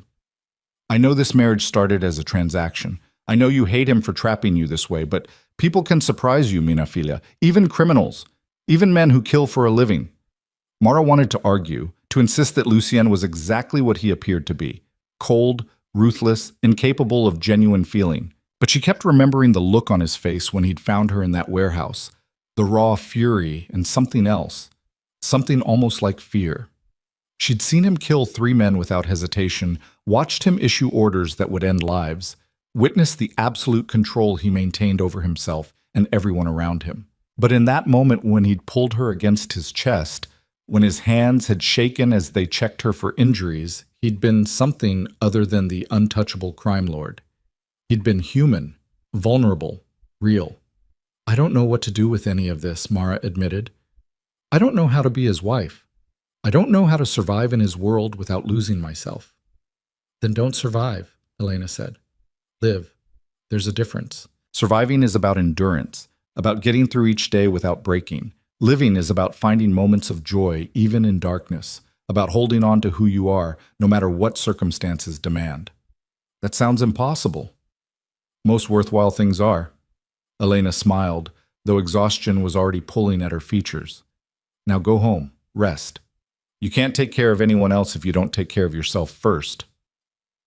Home. The word felt strange applied to Lucien's penthouse, but Mara supposed that's what it was now. Her home. Her prison. Her future. She kissed her mother's forehead and left before the tears could fall. Anton was waiting in the hallway, ever-present shadow that he'd become since the wedding. He fell into step beside her without a word, professional and alert. They rode the elevator down to the parking garage where the car waited, armored and anonymous. Mr. Moretti asked me to take you to the penthouse, Anton said as they pulled into traffic. He's been in meetings all morning, but should be back by noon. Meetings. Mara had learned that was code for dealing with the aftermath of violence, for consolidating power in the vacuum left by dead enemies, for ensuring everyone understood that taking his wife had been the last mistake Dmitry Volkov would ever make. The penthouse felt cavernous when she entered, too much space for one person. Mara wandered through rooms she barely knew, taking in details she'd been too overwhelmed to notice before. Expensive art on the walls, books in multiple languages lining built-in shelves, a kitchen that looked like it had never been used. It was beautiful and cold and completely impersonal, like a very expensive hotel suite. She found herself in what appeared to be Lucien's office.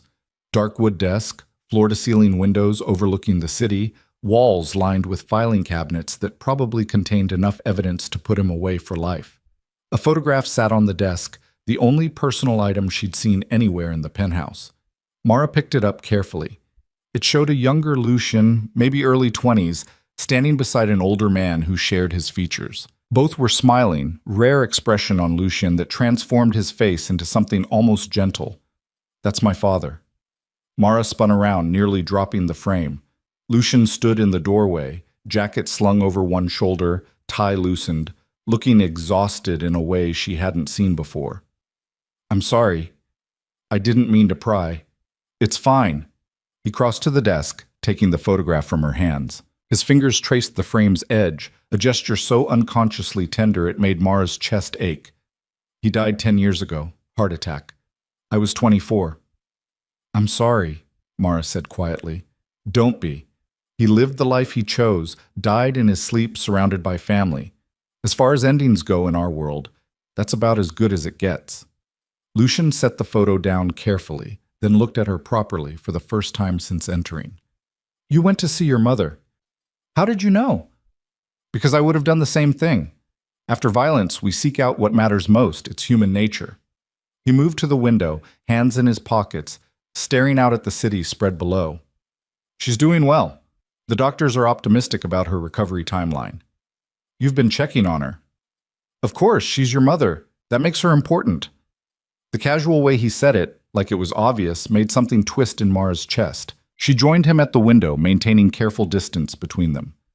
"Thank you," she said, "for getting me out, for—" She struggled for words that could encompass the magnitude of what he'd done. "For coming after me."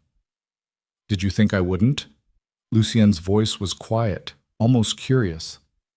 "I thought you might negotiate. Use it as an opportunity to consolidate power, eliminate rivals, make strategic moves. Getting me back the way you did, it cost you.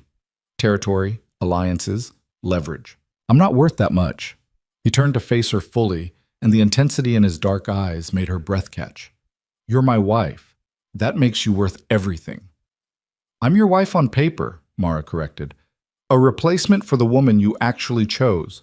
We both know this is a business arrangement, Lucian. You don't need to pretend otherwise." Something flashed across his face, too quick to identify. "You're right. This started as business, a contract that needed to be fulfilled, an alliance that had to be maintained. But business doesn't make me drive through enemy territory with a skeleton crew. Business doesn't make me trade away advantages I spent years building. Business would have told me to cut my losses, find another solution, protect my interests first." "Then why?" Mara demanded, frustration bleeding through her careful control. "Why risk everything for someone you barely know, someone you didn't even want?" "Because you stood at that altar and looked at me like I was something worse than death, and you still said the words," Lucian said, his voice rough. "Because when those men took you, I felt something I haven't felt in 10 years. Fear. Real, gut-wrenching terror that I might lose something I didn't know I valued until it was gone. Because you're not Victoria, and maybe that's exactly the point." The air between them felt charged, dangerous. Mara's heart was pounding so hard she was certain he could hear it. "I don't understand what you want from me," she whispered. "Neither do I." He reached out, fingers brushing her cheek with unexpected gentleness. "But I know I'm tired of pretending this is just business. I know that when I walked into that warehouse and saw you hurt, I wanted to burn the world down. I know that having you here in my space feels right in a way nothing has in a very long time." Mara should have stepped back, should have maintained the distance that kept her safe, that protected her heart from getting tangled up in a situation that was already impossibly complicated. Instead, she found herself leaning into his touch, starving for gentleness after days of violence and fear. "This is insane," she said. "We're strangers who got married under duress." "People don't fall for each other in a week. People don't do a lot of things," Lucian murmured, "until they do." He kissed her then, and it was nothing like their wedding kiss. No audience, no performance, no careful control. This was raw and real, and utterly devastating. Mara's hands fisted in his shirt, pulling him closer, and he responded by lifting her onto the desk, stepping between her legs, one hand tangling in her hair, while the other gripped her hip hard enough to bruise. When they finally broke apart, both breathing hard. Lucien rested his forehead against hers. I can't promise you safety, he said quietly. My world is violence and danger, and people who will always want to hurt you to get to me. I can't promise you normalcy or peace or anything resembling a conventional marriage. But I can promise you this. I will burn down anyone who tries to take you from me again. I will protect you with everything I have, and I will never, ever make you feel like a replacement for something I lost. Mara's eyes stung with tears she refused to let fall. I'm still angry with you, for trapping me, for using my mother's illness against me, for dragging me into this life without giving me real choice. I know you have every right to be, and I don't trust you, not completely. You're a criminal, Lucien. And you kill people. You run an empire built on suffering. I can't just forget that because you're capable of being gentle sometimes. I wouldn't want you to.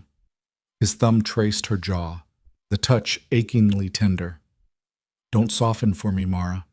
Don't lose the fire that made you stand at that altar and humiliate me in front of 500 people. I need you exactly as you are, sharp and angry and unwilling to bend. Why?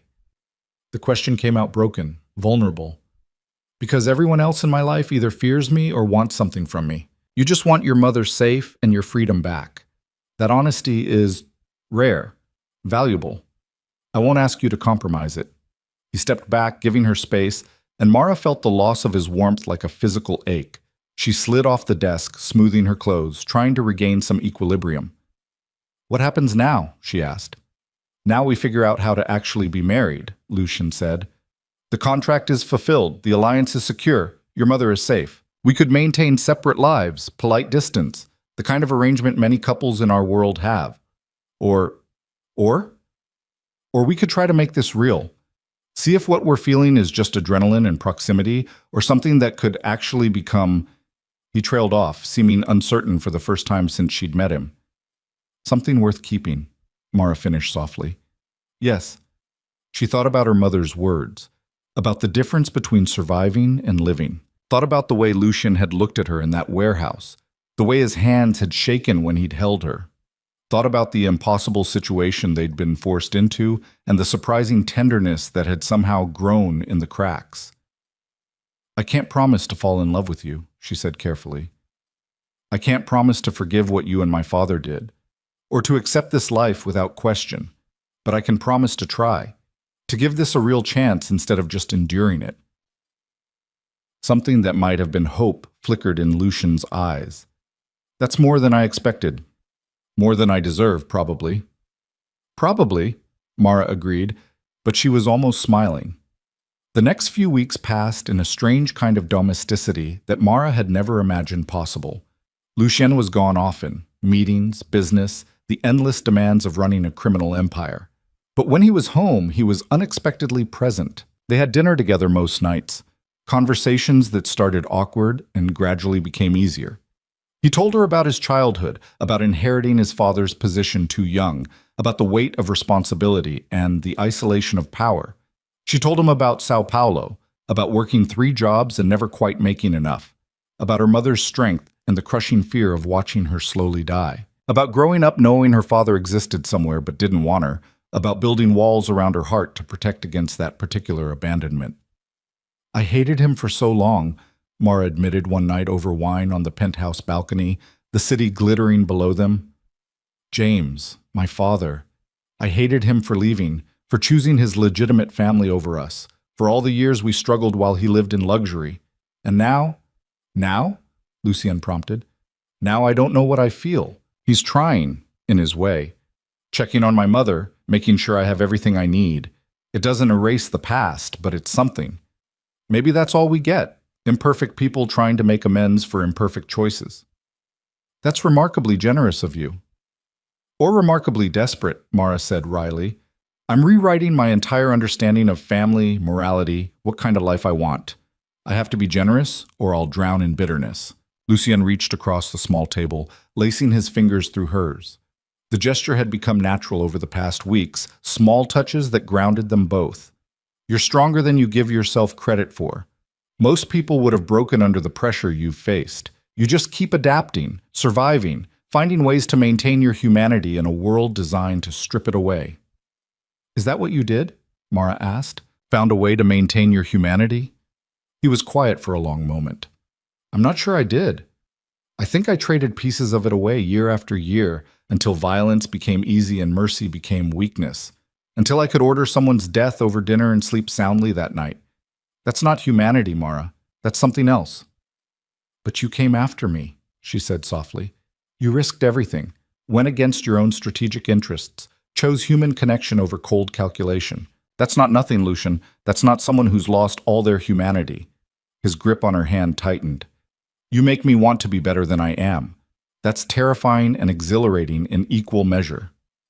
They sat in comfortable silence, watching the city breathe below them, and Mara realized with startling clarity that she was happy, not in spite of her circumstances, but because of them. Because this impossible marriage was becoming something real, something worth protecting. Her mother moved to a recovery facility in upstate New York, a beautiful place surrounded by gardens where Elena could walk and breathe clean air and continue her treatments in peace. Mara visited twice a week, watching her mother grow stronger with each passing day. The hollowness was filling in, the color returning to her cheeks, the light coming back to her eyes. You look different, Elena said during one visit, studying Mara carefully. Happier. Is that possible? I think it might be, Mara admitted. Things with Lucien are complicated, but good complicated. He's not what I expected. No one ever is. Elena smiled, reaching for Mara's hand. I was wrong to tell you not to let this change you. Change isn't bad, Minhafila. It's how we survive, how we grow. Just make sure you're changing into someone you can respect, someone you recognize in the mirror. I'm trying. Some days are easier than others. That's all any of us can do. Elena squeezed her fingers gently. I'm proud of you. I know I've said that before, but I need you to hear it. You took an impossible situation and found a way not just to survive it, but to build something from it. That takes courage I'm not sure I would have had. The words stayed with Mara as autumn turned to winter, as the city transformed under the first snow. She was learning to navigate Lucien's world, the careful politics, the unspoken hierarchies, the delicate balance between showing strength and provoking conflict. She attended functions at his side, learned to read rooms full of dangerous people, discovered she had a talent for diplomacy that surprised them both. You're a natural, Lucian said after one particularly tense dinner with rival family representatives. The way you diffused that argument between Mendoza and the Irish delegation, I've been trying to mediate that dispute for months. I just listened to what they were actually saying versus what they were pretending to say, Mara replied. Mendoza was posturing because he felt disrespected, not because he actually cared about the territory dispute. The Irish were testing boundaries. Give Mendoza public acknowledgement and the Irish private reassurance, and suddenly everyone walks away satisfied. You're wasted on me, Lucian murmured, pulling her close. You should be running the UN or brokering international treaties. I'd rather be here. The words surprised her with their honesty. I'd rather be with you. His kiss tasted like champagne and promise, and Mara let herself sink into it without reservation. They'd been married for 3 months, and she was falling in love with him. The realization should have terrified her, but instead it felt inevitable, like gravity, impossible to fight, pointless to resist. They made love that night with a tenderness that took Mara's breath away, Lucien worshipping her body like she was something precious, something irreplaceable. Afterward, wrapped in expensive sheets with his heartbeat steady under her ear, Mara felt something click into place. This was home. Not the penthouse, not the city, but this. Being held by someone who saw all of her, the anger and the fear and the strength, and valued every piece. I love you, she whispered into the darkness. Lucien's arms tightened around her. Say it again. I love you. Louder this time, more certain. I love you too. His voice was rough with emotion. I didn't think I was capable of it anymore. Didn't think I had anything left worth giving. But you make me want to try. Make me believe I could be something other than what my world demands. Mara lifted her head, meeting his eyes in the dim light. You don't have to change who you are, Lucien. I'm not asking for that. I'm just asking you to let me in, to share this life with me honestly. The good and the terrible, all of it. You don't know what you're asking, he said quietly. The things I've done, the things I'll have to continue doing to maintain power. I know exactly what I'm asking. Mara pressed her palm to his chest, feeling his heartbeat accelerate. I'm not naive anymore. I understand what your world requires. I'm choosing it anyway. I'm choosing you. Why? The question was almost desperate. After everything, after how this started, why would you choose this? Choose me. Because you chose me first, Mara said simply. When it mattered most, when choosing me cost you everything, you did it anyway. That kind of devotion, that kind of loyalty, it's rare, precious. I'd be a fool to walk away from it. Lucien kissed her again, slower this time, pouring everything he couldn't say into the contact. And Mara kissed him back with equal fervor, tasting their future in the meeting of lips and breath and barely contained emotion. The contract year was supposed to define the end of their obligation to each other, the point at which Mara could walk away with her settlement and her freedom. But as the months approached, neither of them mentioned it. The date came and went unmarked, uncelebrated, irrelevant. They were choosing this, choosing each other. Every day, in 1,000 small ways, they were building something that transcended obligation or strategy or the brutal pragmatism that had forced them together. It wasn't perfect. There were still nights when Mara woke from nightmares about the warehouse, about being hunted, about violence she couldn't escape. There were still moments when Lucian's coldness frightened her, when she saw the killer beneath the gentle lover and had to reconcile those contradictions. There were still arguments, clashes of will and worldview, moments when their different backgrounds created chasms that seemed impossible to bridge. But they worked through it. They talked. They fought. They made up with a passion that left them both breathless. They learned each other's wounds and healing rituals, discovered shared interests alongside their differences, created routines and rituals that belonged only to them. Mara started writing again, something she'd abandoned years ago when survival became more important than dreams.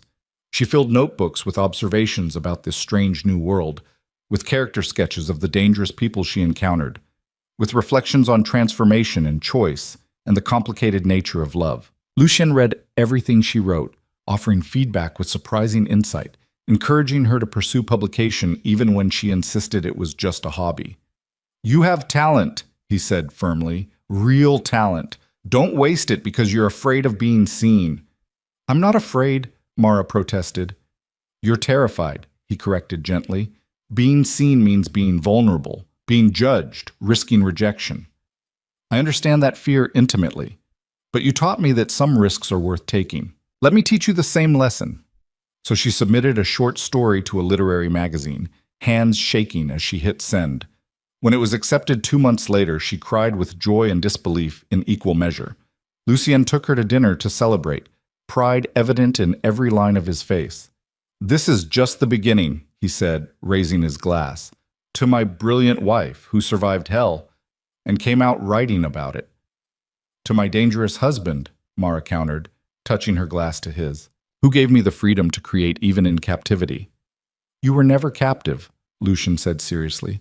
Not really. You could have left at any time after the first year. The door was always open, Mara. You just chose not to walk through it. Because what's on this side is worth staying for. She leaned across the table, kissing him softly. You're worth staying for. The words were true in ways she couldn't fully articulate. This marriage that had started as a cage had become a foundation, something solid to build on. They'd taken a transaction and transformed it into partnership, turned forced proximity into genuine intimacy. Elena moved back to New York City once her treatment was complete, settling into a beautiful apartment that Lucien had arranged without being asked. She was healthy again, vibrant, more herself than Mara had seen her in years. They had dinner together weekly, sometimes including Lucien, sometimes just mother and daughter reconnecting after everything that had changed. I was wrong about him, Elena admitted one evening over coffee. I thought he was just another powerful man using you for his own ends. But the way he looks at you, min hafilia, that's real love. Messy and complicated, yes, but real. I know, Mara said softly. I didn't expect it either. Didn't think it was possible to fall for someone under these circumstances. But here we are. Here you are, Elena echoed, smiling. Happy, safe, building a life that's yours by choice, not circumstance. That's all I ever wanted for you. The seasons turned, one year bleeding into the next. Mara learned to shoot, insisting that if she was going to be a target, she should at least be able to defend herself. Lucian taught her personally, patient and thorough, never condescending even when her aim was terrible at first. Better, he said as she finally hit the center target consistently. You're a natural. I hate that this is necessary, Mara said, lowering the gun. Hate that my life requires knowing how to kill. I know. Lucien moved behind her, arms bracketing hers, adjusting her stance with gentle pressure. But necessary and hateful aren't mutually exclusive. You can despise the reality while still adapting to it. That's what survival looks like in our world. Our world, Mara repeated. When did it become our world instead of yours? The moment you stopped being a victim of it and started shaping it. He pressed a kiss to her temple. You've changed things, Mara. The way other families see us, the way negotiations happen, the precedents we're setting. You bring humanity to a world that desperately needs it. She turned in his arms, weapons safely pointed away. I love you. I know I've said it before, but I need you to hear it again. I love you for exactly who you are. Killer and protector, criminal and partner, brutal and gentle. All of it. I love you too. The words came easier now, after months of practice. More than I thought myself capable of. More than is probably smart or safe. But I can't seem to help it. They stood together in the private shooting range, holding each other among the smell of gunpowder and the echo of violence, and Mara understood that this was their truth. Beauty carved from brutality, tenderness born from trauma, love built on the foundation of impossible choices. It wasn't the life she'd imagined for herself a year ago. It was better and worse in equal measure, complicated and dangerous and occasionally terrifying. But it was hers. Theirs. Built not from obligation, but from conscious choice, renewed daily with every decision to stay, to try, to keep building something worth protecting. The forgotten daughter had become a woman impossible to ignore. The marriage that began as a prison had transformed into a partnership built on trust and tested by fire.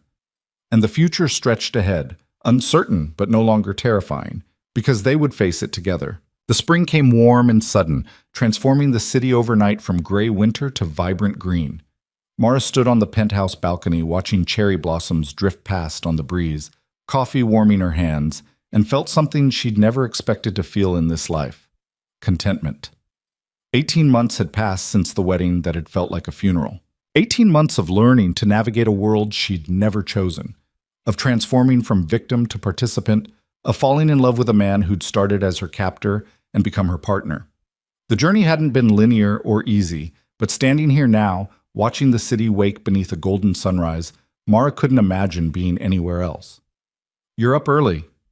She turned to find Lucian being in the doorway, hair disheveled from sleep, wearing only pajama pants. Even after all these months, the sight of him still made her heart skip, dangerous and beautiful in equal measure.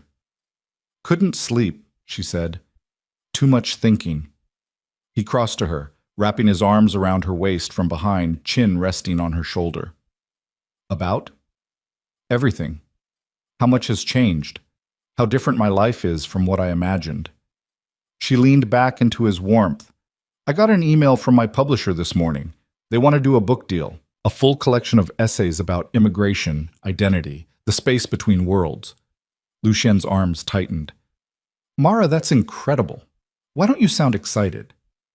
Because writing about my life means writing about yours too. About this world, the choices we've made, the compromises required to survive here. I can't do that without exposing things you've spent years keeping hidden. He was quiet for a moment, and Mara felt tension creep into his shoulders. Finally, he turned her to face him, hands cupping her face with infinite gentleness. Write it, he said firmly. Write everything. The truth, the complexity, all of it. Don't censor yourself to protect me. Lucien, I can't ask you to... You're not asking. I'm offering. His dark eyes were serious, intense in the morning light. You've spent 18 months adapting to my world, making space for my needs and my empire and my violence. It's time I made space for yours. If writing this book means exposing some of what I am, what we are, then so be it. Your voice matters more than my secrets. Mara's throat closed with emotion. You might regret that. I might, he agreed, but I'll regret silencing you more. Write the book, Amor. Tell our story the way only you can. The endearment still made her shiver.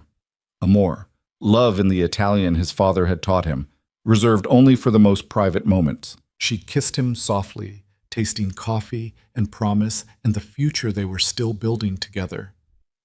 I love you, she whispered against his mouth. I love you too. He pulled back, studying her face. There's something else. What aren't you telling me?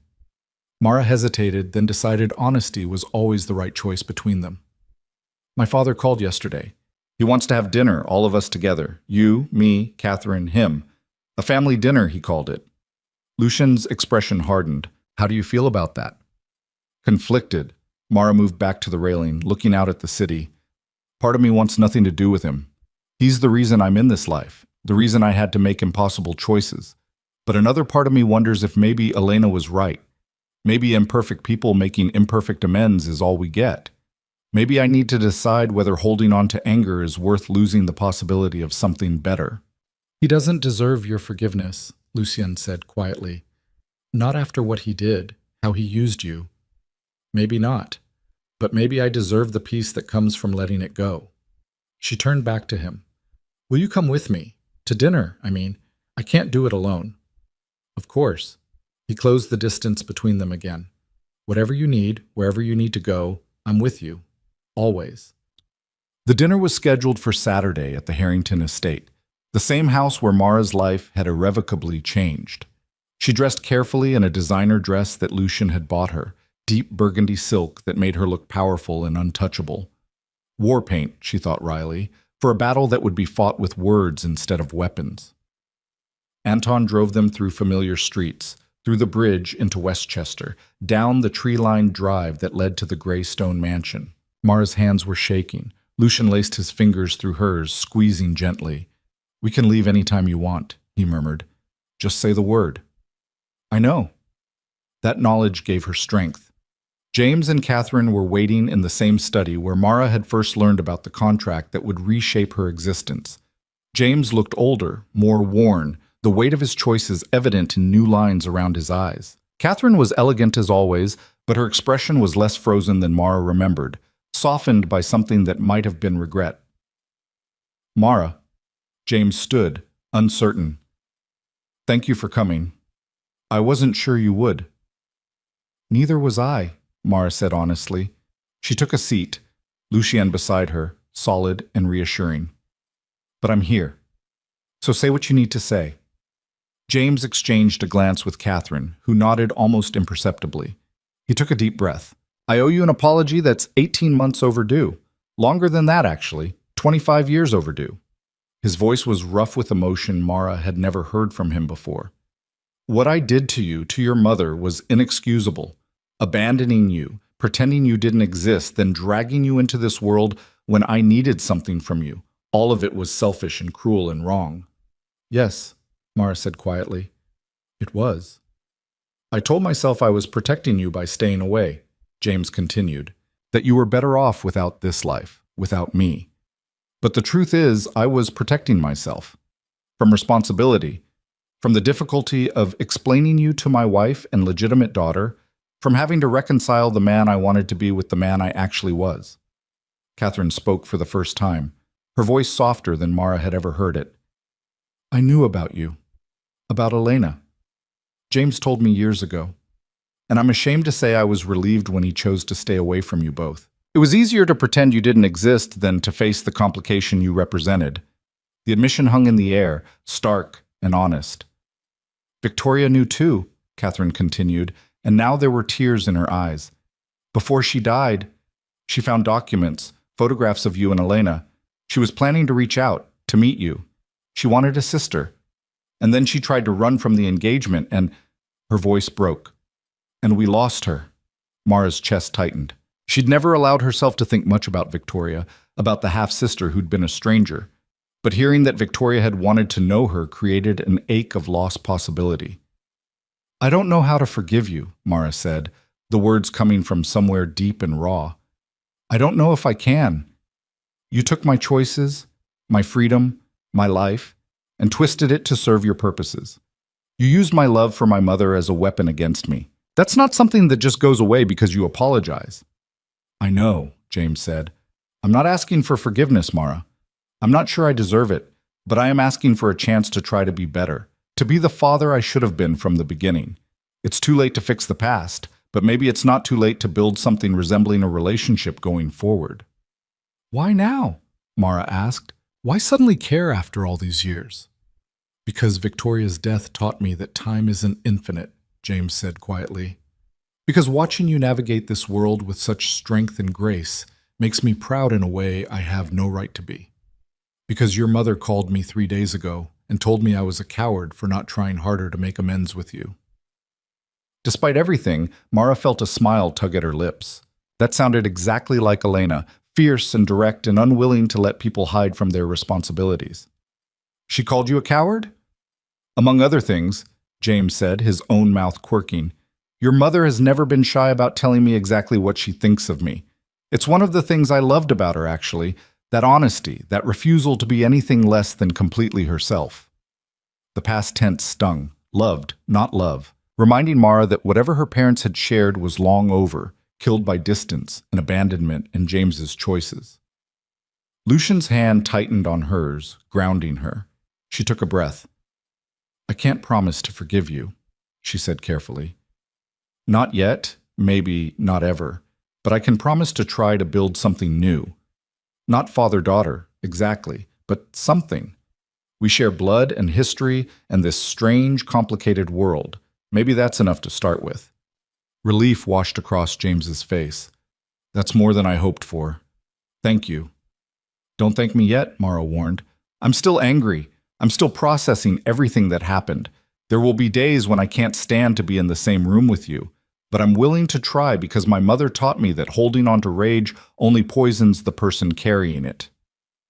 They had dinner after that, awkward at first but gradually becoming easier. Catherine shared stories about Victoria, not the perfect heiress Mara had imagined, but a real girl with doubts and dreams and a rebellious streak that had ultimately cost her life.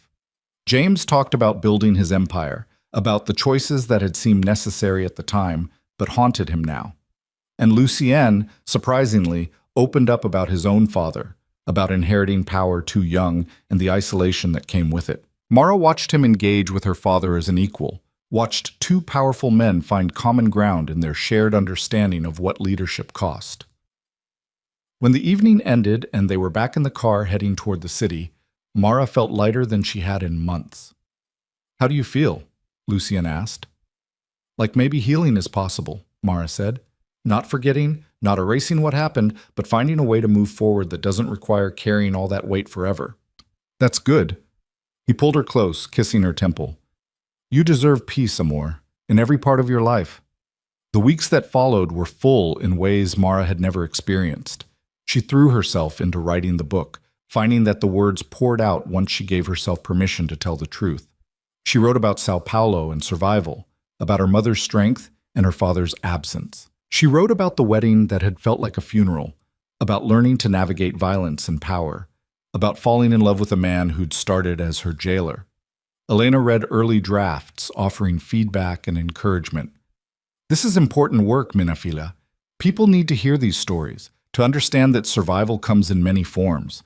Mara also began volunteering at an immigrant resource center in Brooklyn, using her experience navigating bureaucracy and her new connections to help others find their footing in America.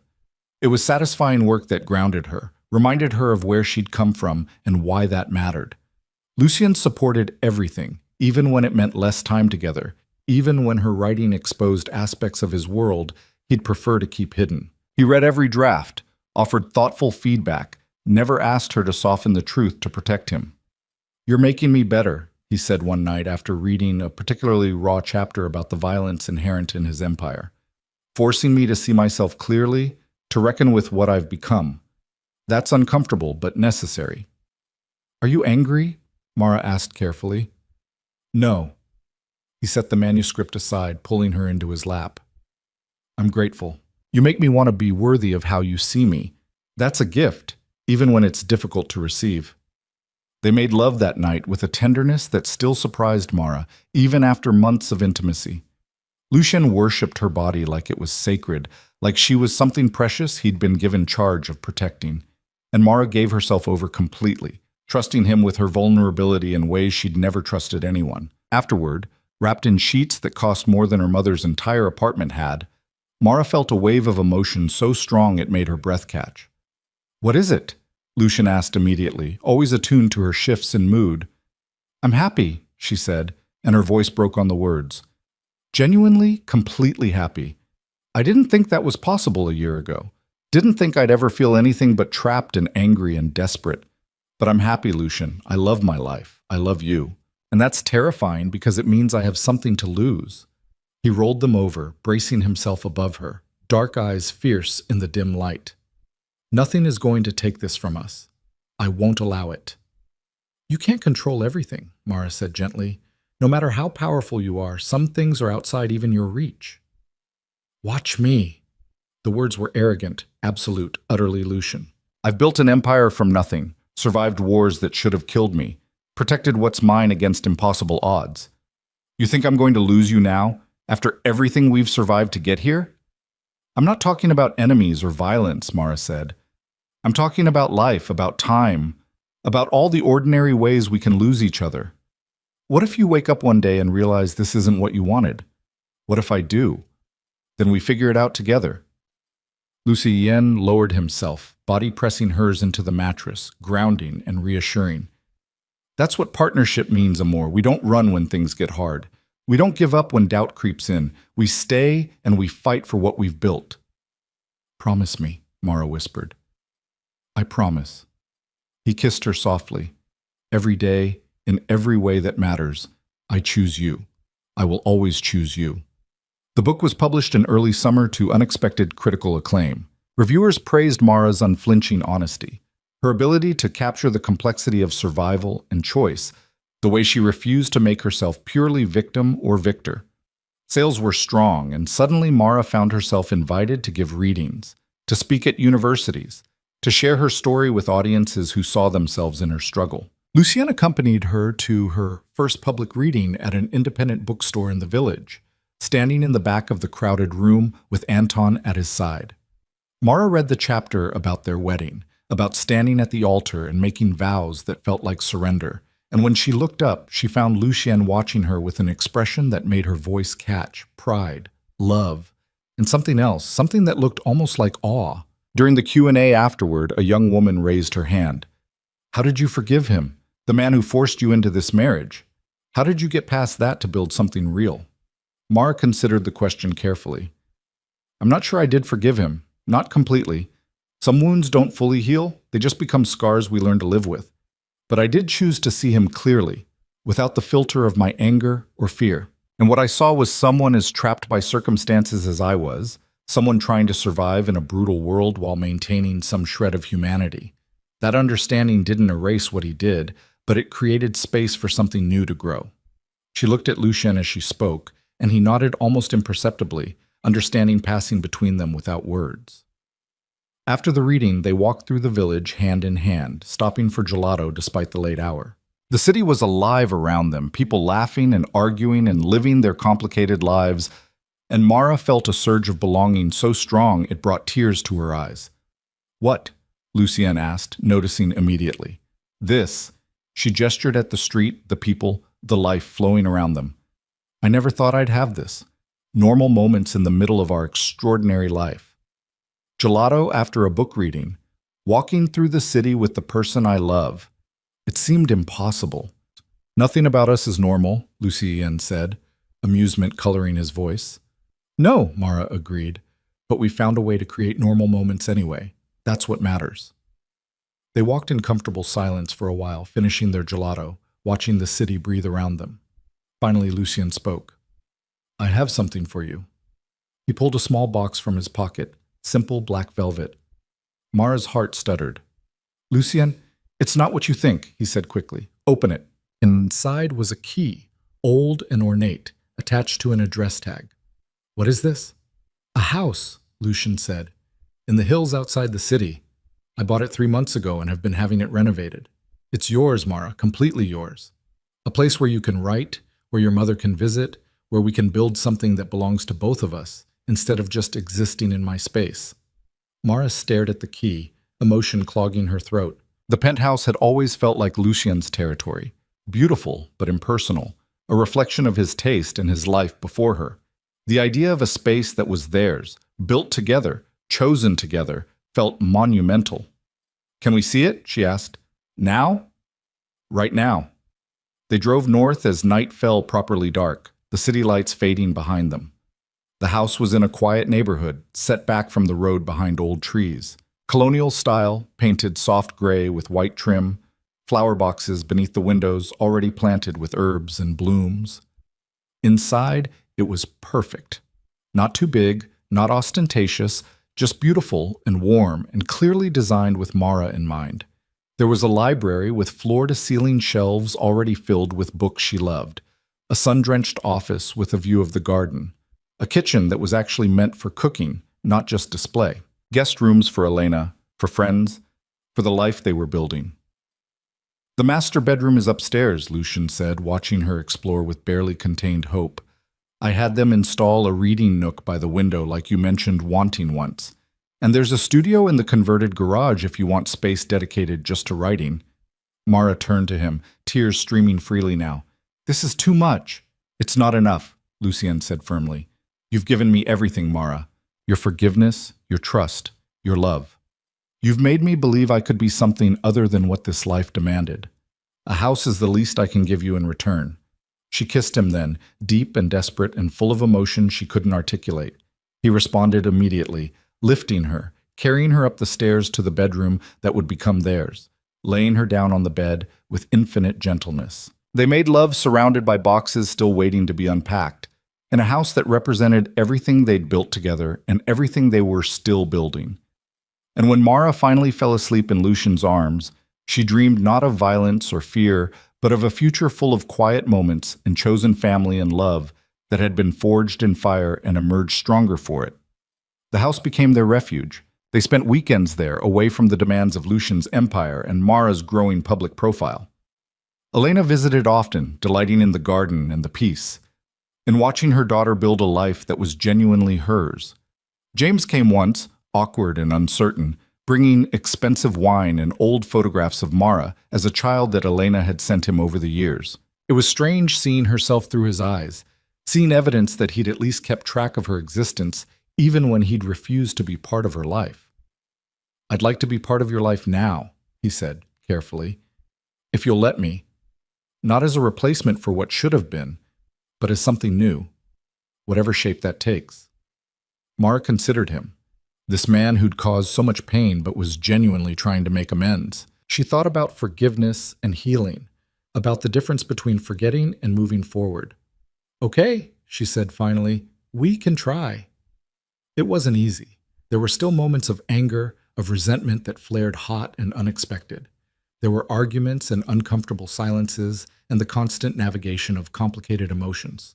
But slowly, carefully, they built something resembling a relationship. Not perfect, but real. Catherine reached out too, sending books she thought Mara would enjoy, occasionally joining for dinners where they talked about literature and art, and carefully avoided the gaping wound of Victoria's absence. It wasn't friendship exactly, but it was connection, and that mattered.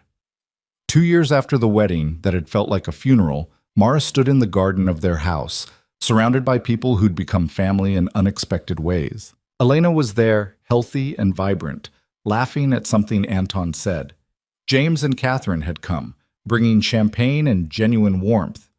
Lucien's closest associates mingled with Mara's friends from the immigrant center, creating an unlikely community. They were celebrating the publication of Mara's second book, a novel this time, fiction rooted in truth about transformation and choice and the complicated nature of love. The reviews had been even better than the first book, and there was already talk of film adaptation. Lucien found her alone for a moment, pulling her away from the crowd, his hands warm on her waist. Happy? He asked. Deliriously, Mara said honestly. A year ago, even 6 months ago, I couldn't have imagined this. All these people, all this joy, this life we've built. It's more than I ever dreamed possible. You deserve it, he kissed her softly. Every moment of happiness, every success, every peaceful day. You've earned all of it. We've earned it, Mara corrected. Together. Together, he agreed. That night, after everyone had left and the house was quiet, Mara stood in her office looking at the wall of photographs she'd been building. Her mother in the hospital, smiling despite her illness. The bookstore reading where she'd first felt like a real writer. Lucienne at the house, covered in paint from helping renovate. James and Catherine at a stilted but genuine dinner. Elena and her in the garden, faces pressed close, laughing at some shared joke. Each image captured a moment of transformation, a step away from the desperate girl who'd arrived in New York with nothing but fear and anger. Each one showed her becoming someone new, not by forgetting who she'd been, but by integrating that person into who she was becoming. She'd been the forgotten daughter, dismissed and discarded by a father who couldn't be bothered to acknowledge her existence. She'd been forced into a marriage that felt like a prison, trapped by circumstances she couldn't control and choices that weren't really choices at all. But she'd refused to stay trapped, refused to let survival be her only goal. She'd fought and adapted and found ways to claim agency even in impossible situations. She'd fallen in love with a man who'd started as her captor and became her partner. She'd built a career from her pain, transformed trauma into art, created meaning from chaos. The forgotten daughter had become impossible to ignore. The forced bride had chosen her husband with eyes wide open. The victim had become the author of her own story. Lucien appeared in the doorway, 2 glasses of wine in hand. He'd shed his suit jacket, rolled up his sleeves, looked relaxed and content in ways he never had before meeting her. "What are you thinking about?" he asked, handing her a glass. "Transformation," Mara said. "How much we've both changed, how different everything is from where we started." "Regrets?" "None." The answer was immediate, certain. "Not anymore. There were things I wish had happened differently, choices I wish I'd been able to make freely, but I can't regret where those experiences led me. Can't regret finding you, finding us, finding this life." Lucien set down his wine, pulling her close. "I love you. I will never stop being grateful that you chose to stay, to give us a chance, to build something real from the wreckage of how we started." "I love you too."